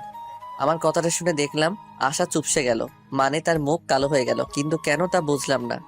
দোস্ত, আমারও মনে হয় সে তোকে সত্যি ভালোবাসে, কারণ কিছুদিন যাবত তার মধ্যে তোর প্রতি অন্যরকম আচরণ দেখলাম। আমিও ব্যাপারটা লক্ষ্য করছিলাম, তবে তানভীর আমি না একটা জিনিস বুঝলাম না, আমি তো দেখতে অতটাও সুন্দর না, তাহলে অরিন কেনই বা আমাকে ভালোবাসবে? মানে কলেজে আমার থেকে আরো হ্যান্ডসাম ও গুড লুকিং ছেলে আছে, ও অভাব নেই, তাহলে আমার পিছেই কেন পড়লো? ব্যাপারটা মাথায় আসলো না আমার। ব্যাপারটা অনেক সহজ, সেটা তোর ব্যবহার ও মন মানসিকতা দেখেই। আসলে তোর ব্যবহার ও তোর আচরণ দেখলে যে কেউই তোর সাথে মিশতে চাইবে। আর শুন দোস্ত, নিজেকে এভাবে তুচ্ছ করে বলবি না, মনে রাখবি আল্লাহর সৃষ্টি কোনোদিনও অসুন্দর হয় না। আর অরিনও মনে হয় তোর সেই দিকগুলো দেখেই তোর প্রতি ভালোবাসা জন্মে যায় তার মনে। দোস্ত, শুধু মুখের চেহারাটা সুন্দর হলেই মানুষ ভালো হয় তা সত্যি নয়, বরং মানুষের ব্যবহার কেমন সেটা দিয়েই মানুষকে তুলনা করা যায়, তার চেহারা দিয়ে না। আমরা কথা বলতেছিলাম, তখনই ক্লাসে স্যার চলে আসে, আর আমরাও সেই টপিক বাদ দিয়ে ক্লাসে মনোযোগ দিলাম ও ক্লাস করলাম। ক্লাস শেষ করে আমরা তিনজন ক্লাসরুম থেকে বের হলাম আর হাঁটতে হাঁটতে ক্যাম্পাসের দিকে যেতে লাগি। ক্যাম্পাসে আড্ডার জায়গায় বসতেই অরিন উপস্থিত। অরিন ম্যাডাম, আপনার থেকে এই সব আশা করি নাই আমরা। আমাদের পারমিশন ছাড়াই আমাদের বন্ধুকে প্রপোজ করা, তাও ইমোশনাল ব্ল্যাকমেল করে প্রপোজাল দেন, এটা তো ঠিক না। অন্তর, আমাদের একটু বলতেন ব্যাপারটা, এখন তো আমরা আপনাকে গ্রহণ করতে দিব না। সরি তানভীর, মাফ করে দাও। আসলে তোমাদেরকে বলতেও ভয় পেতাম, যদি তোমরা অন্তরকে বলে দিতে আর সেও যদি আমার থেকে দূরে সরে যেত, কিন্তু এখন চাইলেও দূরে যেতে পারবে না সে। কেডা কইছে আমি চাইলে সু হয়ে যেতে পারি? পা ভেঙে দিব আর একবার এই কথা বললে। এটা কি ছিল? এটা আমার রোমান্টিক ধমক ছিল কলিজা। ওই আমি কলিজা না, আমি অন্তর। জি হ্যাঁ, তুমি অন্তর ঠিকই, তবে আমারই অন্তর। ও মা গো, টুটু লাভ। ছাড় এসব কথা, এখন তানভীর অন্তরকে রাজি করিয়ে দে। যদি অন্তরকে রাজি করিয়ে দিস তাহলে তোকে ট্রিট দিব, যেটা চাইবি ওইটাই খাওয়াবো। অন্তর, রাজি হয়ে যা, আমি ট্রিট চাই। শালা 2 নাম্বারই, ট্রিটের কথা শুনেই নিমিষেই দল পরিবর্তন করে দিলি, শালা বেইমান। তুমি চুপ থাকো আর চলো আমার সাথে, শপিং করতে যাব। অরিন আমাকে টেনে নিয়ে যেতে লাগে। ঠিক তখনই গেট দিয়ে 10টার মতো গাড়ি ভিতরে প্রবেশ করে। গাড়িগুলো দেখে আমি থ হয়ে গেলাম, কারণ এই গাড়িগুলো আমার খুবই পরিচিত, কারণ গাড়িগুলো আমার আব্বুর গাড়ি। গাড়িগুলো দেখেই ক্যাম্পাসের সকলে অবাক হয়ে গেল। আব্বু গাড়ি জানালার গ্লাস নামানো আব্বুকে দেখেই সকলে অবাক চোখে তাকিয়ে আছে। অরিন আব্বুর গাড়ির দিকে হাঁ করে তাকিয়ে আছে। আর তখনই দেখলাম আব্বু গাড়ির জানালা দিয়ে আমার দিকে অবাক চোখে তাকিয়ে আছে। যেভাবে তাকিয়ে আছে মনে হচ্ছে আমি কোনো ভূত। পরে বুঝতে পারলাম আব্বু কেন আমার দিকে অবাক চোখে তাকিয়ে আছে, কারণ অরিন তার দুহাত দিয়ে আমার একটা হাত জড়িয়ে ধরে আছে। আমি আশেপাশে খেয়াল করলাম কলেজ ক্যাম্পাসের সকলেই আব্বুর গাড়ির দিকে তাকিয়ে আছে, আর অরিনও। কিন্তু আব্বু আমার দিকে তাকিয়ে একটা শয়তানি মুচকি হাসি দিল। লও ঠেলা, আব্বুর হাসি মানে আমার কান্না। দেখলাম গাড়ি সোজা ক্যাম্পাসে থামে, আর সেখানে দেখলাম প্রিন্সিপাল স্যার উপস্থিত।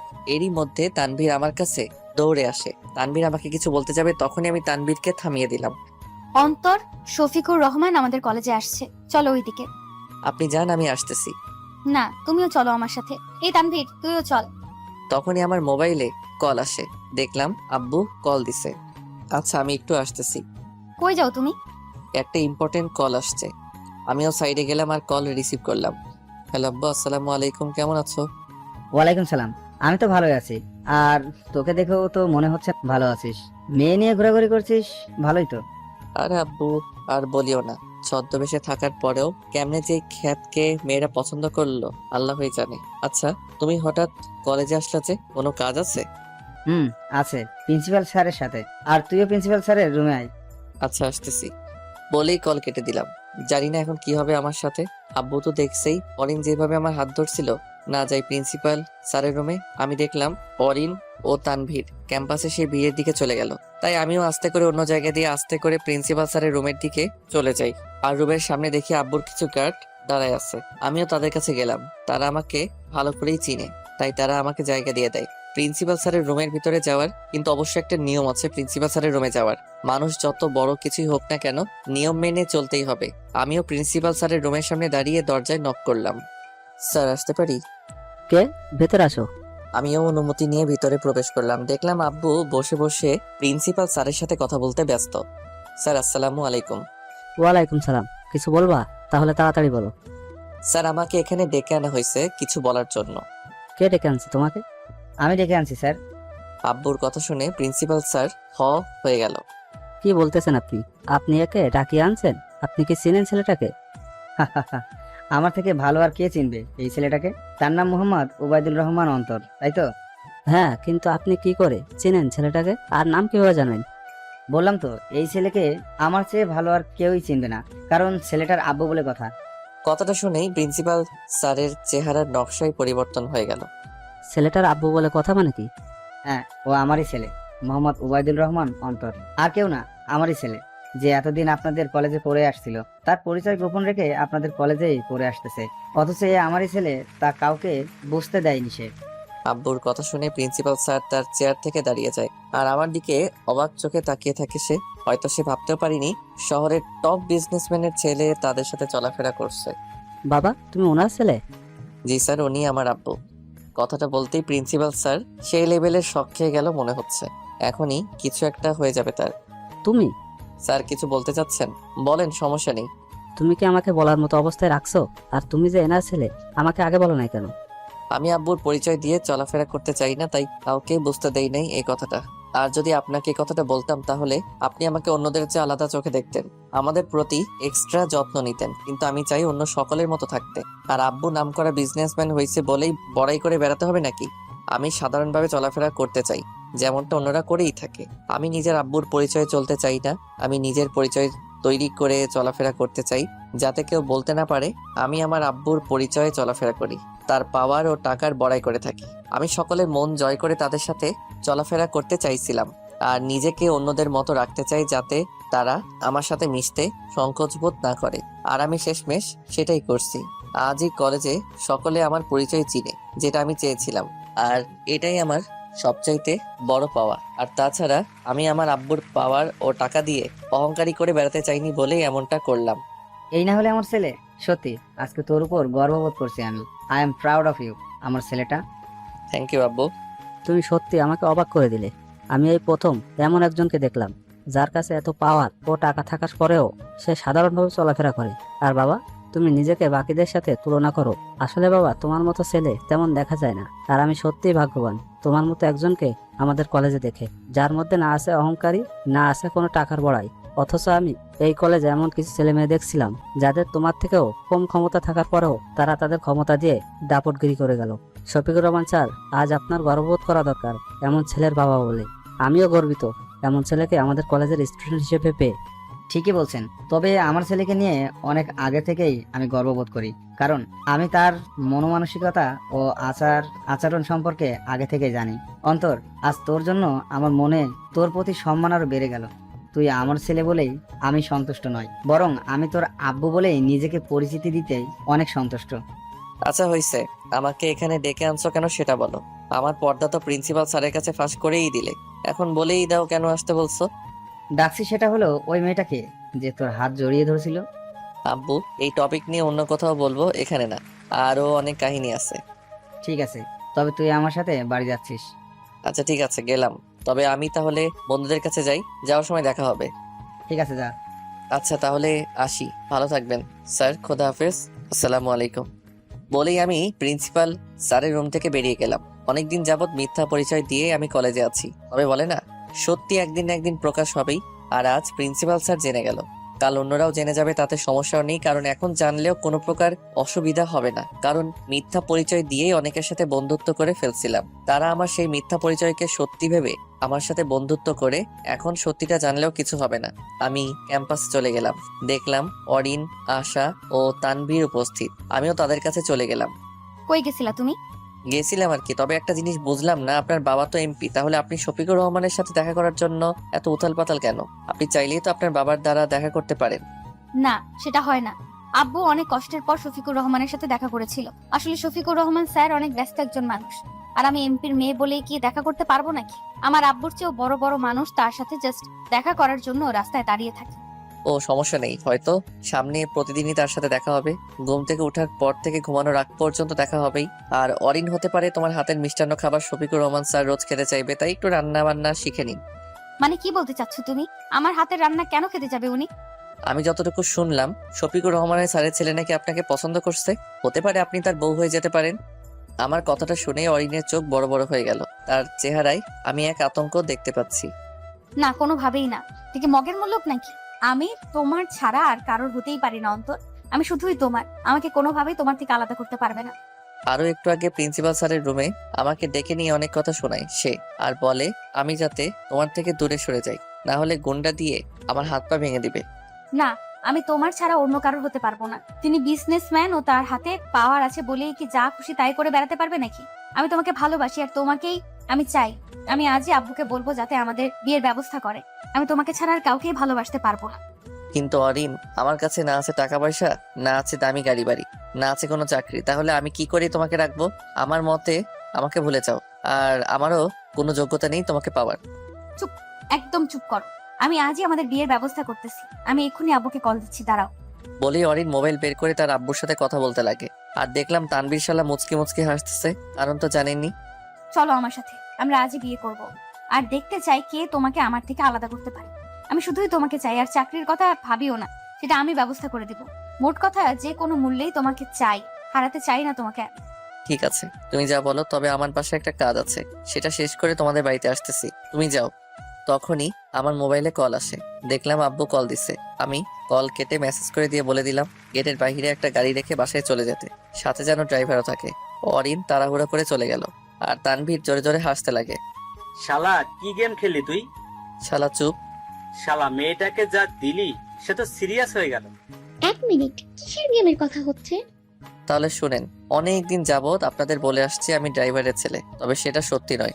আসল সত্যি হলো এতক্ষণ যে শফিকুর রহমানকে নিয়ে কথা বলছিলাম সেটাই আমার আসল আব্বু, আর আমি কোনো ড্রাইভারের ছেলে না। অন্তর যা বলছে সব সত্যি বলতেছে। অন্তর বিজনেসম্যান শফিকুর রহমানের ছেলে।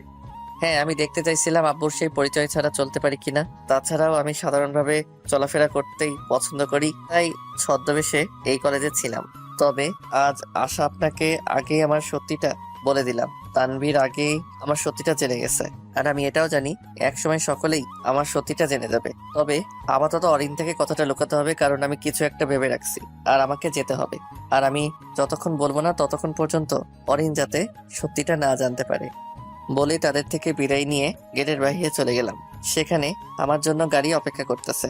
আমিও গিয়ে গাড়িতে উঠে পড়ি আর গাড়ি চলতে লাগে তার উদ্দেশ্যে। কিছুক্ষণের মধ্যে আমি বাড়িতে পৌঁছে গেলাম। বাড়িতে যেতেই দেখি আব্বু আম্মু ও বোন সেখানে উপস্থিত। আমিও তাদের কাছে গেলাম আর শুরু হয়ে গেল তাদের প্রশ্ন। তাদের প্রশ্নের উত্তর দিতে দিতে আমি ক্লান্ত হয়ে গেলাম। তারা আমার থেকে অরিনের তথ্য বের করে নেয়। তাদের কথাবার্তা শুনে মনে হচ্ছে তারা অরিনকে পছন্দ করলো। যাক, ভালোই লাগলো। আমি চিন্তা করছি আমি আমার আসল পরিচয়টা অরিনকে সারপ্রাইজ দিব। আমিও রুমে চলে গেলাম আর গিয়ে ফ্রেশ হয়ে নিলাম। এরপর দুপুরের খাবার খেয়ে নিলাম। তারপর রুমে এসে খাটে হেলিয়ে পড়লাম। কেন জানি আজ শরীরটা দুর্বল লাগতেছে, তাই কিছুক্ষণ চোখ বন্ধ করে থাকতেই ঘুম চলে আসে। অন্যদিকে অরিন তার বাসায় বিয়ের সব ব্যবস্থা করে অন্তরের জন্য বাসায় অপেক্ষা করতে লাগে, কিন্তু অন্তর আসছে না বলে চিন্তিত হয়ে পড়ে। সে বারবার অন্তরকে কল দেয়, কিন্তু অন্তর কল রিসিভ করছে না। অরিনের চিন্তা এবার ভয়ের রূপ নিয়ে নিল, কারণ অন্তর বলছিল শফিকুর রহমানের ছেলে নাকি তাকে পছন্দ করছে, আর অন্তরকে নাকি প্রিন্সিপাল স্যারের রুমে নিয়ে অনেক কথা শোনায় আর অরিনের পিছন ছেড়ে দিতে। অরিন অন্তরের কথাগুলো ভাবতে লাগে। এখন তার মনে ভয় কাজ করতে লাগে। অন্তর আসতেছে না কেন? কল দিচ্ছি, রিসিভও করতেছে না। কি হয়েছে ছেলেটার? 1 মিনিট, ছেলেটার কোনো বিপদ হয়নি তো? না, আমাকে দেখতে হচ্ছে। না, আমি একবার অন্তরের মেসেজ থেকে ঘুরে আসি।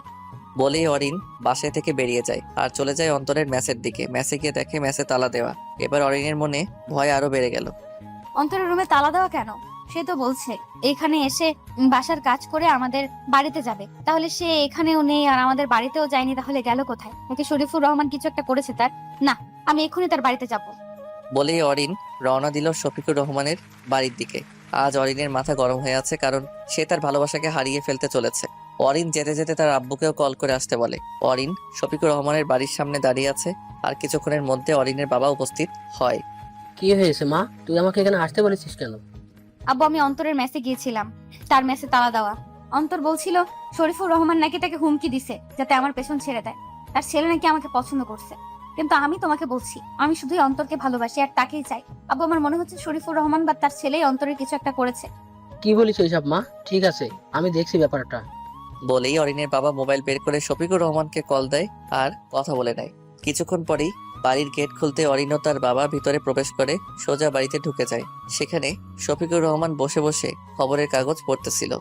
আরে এমপি সাহেব, কেমন আছেন? হঠাৎ করে এখানে কোনো কাজ ছিল? জি মানে, আসলে আপনার সাথে কিছু কথা ছিল। জি, সেটা না হলে বলবেন, আগে বসেন। দেখুন, আমরা এখানে বসতে আসি নাই, জাস্ট এতটুকু বলেন আপনি আর আপনার ছেলে মিলে অন্তরকে কোথায় রাখছেন? আমার অন্তর কোথায়? আমি ভালো করে জানি আপনি না হলে আপনার ছেলে আমার অন্তরের কিছু একটা করেছেন। বলেন অন্তর কোথায়? ঠিক বলতেছো মা তুমি। আমি আর আমার ছেলে কি করব? দেখুন, নাটক করবেন না। আমি আজকে আপনি অন্তরকে প্রিন্সিপাল স্যারের রুমে নিয়ে অনেক কথা বলেছেন, আর তাকে নাকি বলেছেন আমার পিছু ছেড়ে দিতে। মগের মূল্য পাইছেন নাকি? বলেন অন্তরের কি করেছেন আপনারা? দেখো মা, কি বলতেছো তুমি? কার কথা বলতেছো? আমার মাথায় কিছুই ঢুকছে না। আর আজকে প্রিন্সিপাল স্যারের রুমে আমার ছেলেকে আনলাম, আর কারণ আমি কলেজে এসে দেখি তুমি আমার ছেলের হাত ধরে টেনে কোথায় নিয়ে যাচ্ছিলে। তাই আমি তাকে কল করে প্রিন্সিপাল স্যারের রুমে ডেকে পাঠালাম, যাতে জিজ্ঞাসা করতে পারি। কি বলতেছেন আপনি? আমি কখন আপনার ছেলের হাত ধরলাম? আমি তো জানি না আপনার ছেলে কে, এবং আমি তাকে কখনোই দেখি নাই। তাহলে কি করে তার হাত ধরবো? 1 মিনিট, তোমার অন্তরের একটা ছবি দেখাও তো আমাকে। অরিন মোবাইলে ছবি বের করে। এই নিন, দেখুন ভালো করে। শফিকুর রহমানের ছবি দেখে। আমার আগেই সন্দেহ হচ্ছিল, আর তোমাকে বলতে হচ্ছে। যার ছবি দেখালে তুমি, সে আর কেউই না, আমারই ছেলে মোহাম্মদ ওবায়দুল রহমান অন্তর। কি? না, কোনো দিনও না। অন্তর আমাকে বলেছে সে নাকি ড্রাইভারের ছেলে, তাহলে সে কি করে আপনার ছেলে হতে পারে? প্রশ্নই আসে না। অন্তর সকলকে মিথ্যা পরিচয় দিয়ে বেড়াচ্ছে। আসলে ও আমারই একমাত্র ছেলে। আমার সাথে চলো মামুনি, তার থেকে সত্যিটা জেনে নিও। শফিকুর রহমান অরিন ও তার বাবাকে নিয়ে আমার রুমে নিয়ে যায়। অরিন ও তার বাবা আমার রুমে প্রবেশ করতেই দেখে আমি রুমের মধ্যে শুয়ে আছি। অরিন আমার দিকে তাকিয়ে থ হয়ে আছে। অরিন বিশ্বাস করতে পারছে না অন্তর শহরের টপ বিজনেসম্যান শফিকুর রহমানের ছেলে। এই হলো আমার ছেলে। তবে ও নিজেকে ড্রাইভারের ছেলে বলে পরিচিত দিচ্ছে ঠিকই, কারণ সে চায় না তাকে অন্যদের চেয়ে একটু বেশি প্রাধান্য দেওয়া হোক। সে নিজেকে সাধারণ মানুষের মতো ভাবে। তার মধ্যে না আছে কোনো কিছু লোভ, না আছে কোনো কিছুর বড়াই, শুধু আছে তার মধ্যে বুক ভরা ভালোবাসা ও মানুষের প্রতি সম্মান ও স্নেহ। সে নিজেকে অন্যদের চেয়ে নিম্নমানের মনে করে, কারণ সে বিশ্বাস করে বাকিরা তার চেয়ে উত্তম। আর এজন্যই আমি আমার ছেলেকে নিয়ে অনেক গর্ববোধ করি। অরিন শফিকুর রহমানের কথা শুনে হয়ে গেল আর ভাবতে লাগে, অরিন যখন আমার সাথে টাকা ও পাওয়ার দিয়ে বড়াই করে বেড়াতো, আমি তো চাইলেই তাকে নিচু দেখিয়ে দিতে পারতো, কিন্তু অন্তর তা করেনি, বরং সুন্দর করে ব্যবহার দিয়েই গেল। আর শফিকুর রহমানের থেকে কথাগুলো শুনে আমার প্রতি অরিনের মনে আরো সম্মান ও ভালোবাসা বেড়ে গেল। আমি জানি তুমি অন্তরকে পছন্দ করো, অন্তর আমাদের বলেছে তোমার ব্যাপারে, আর আমরাও তোমার সম্পর্কে রাজি আছি। এখন শুধু দিন তারিখ ঠিক করে তোমাদের 4 হাত এক করে দিতে চাই আমরা। এমপি সাহেব, সরি বিআই সাহেব, আপনি আমার সাথে চলেন, আমরা একসাথে বিয়ের ব্যাপারে কথা আছে। আর মা, তুমি এখানে থাকো তোমার অন্তরের সাথে। অরিনের বাবা ও আব্বু চলে গেল আর অরিন আমার রুমে থেকে গেল। সেও আমার খাটে গিয়ে বসে আমার মাথায় হাত বুলিয়ে দিতে লাগে আর আমার দিকে মুগ্ধ নয়নে দেখতে লাগে। সন্ধ্যাবেলা আমার ঘুম ভাঙে, আমিও উঠে বসি। তো জনাব মোহাম্মদ ওবায়দুর রহমান অন্তর সাহেব, আপনার ঘুম ভাঙছে? আমিও পাশে তাকালাম, পাশে তাকিয়ে দেখি অরিন আমার পাশে বসে আছে। আমি তো জায়গায় ভয় পেয়ে গেলাম। তো তুমি? জি স্যার, আমি। তবে আপনি যে এত বড় হারামি টাইপের মানুষ হবেন তা আমার জানা ছিল না। মানে? মানে আপনি আমাকে বাকিদের মতোই ভালোই বোকা বানালেন। আপনি ড্রাইভারের ছেলে, তাই না? আজব তো, আমি তো ড্রাইভারের ছেলে। বাহ, ভালোই তো। বিজনেসম্যান শফিকুর রহমানকে ড্রাইভার বানিয়ে দিলেন, ভালোই তো। মানে? তোমার পোল খুলে গেছে, আর একটু খেয়াল করে দেখো তুমি কোথায় আর আমি কোথায়। তখনই আমি আমার রুমটা দেখতে লাগি। আল্লাহ, আমি তো ভুলেই গেলাম আমি আমার বাড়িতে আসছিলাম। আর অরিন কি করে এখানে আসলো, আর জানলই বা কি করে আমি এখানে আছি? মনের মধ্যে অনেক প্রশ্ন ঘুরপাক খাচ্ছে। কি ভাবছো? তুমি কি করে জানলে আমি এখানে? আসলে তুমি বলেছিলে তোমাকে নাকি শফিকুর রহমান প্রিন্সিপাল স্যারের রুমে ডেকে কথা শুনিয়েছে আর বলে তোমাকে যাতে আমার পিছু ছেড়ে দিতে।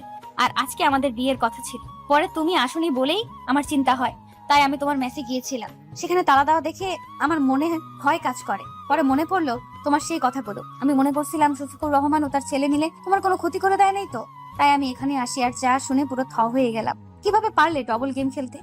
তাহলে আমার সত্যিটা জেনেই গেছো? শয়তান ছেলে, কিভাবে যে মিথ্যা কথা বলতে পারলে তুমি? তবে যাই বলো না কেন, আজ সত্যি আবারও তোমার প্রতি দুর্বল হয়ে পড়লাম। আমি ভাবতেও পারি নাই তোমার মতো এমন একটা ছেলেকে পাবো যার মনে সুন্দর ভাবনা চিন্তা থাকবে, যার মনে কোনো খারাপ কল্পনা থাকবে না। অন্তর, আমি সত্যি তোমার প্রতি দুর্বল হয়ে পড়লাম। আর ভবিষ্যতে তোমার মতো একটা ছেলে চাই আমি, যার মন ঠিক তোমার মতোই হবে। ওই বিয়ে না করতেই ভবিষ্যৎ নিয়ে চিন্তা ভাবনা? আজকালকার মেয়েরা ফার্স্ট হয়ে গেছে সেটা বুঝলাম, তবে এতই ফার্স্ট হয়ে যাবে তা কে জানতো। না না, তোমাকে বিয়ে করা যাবে না।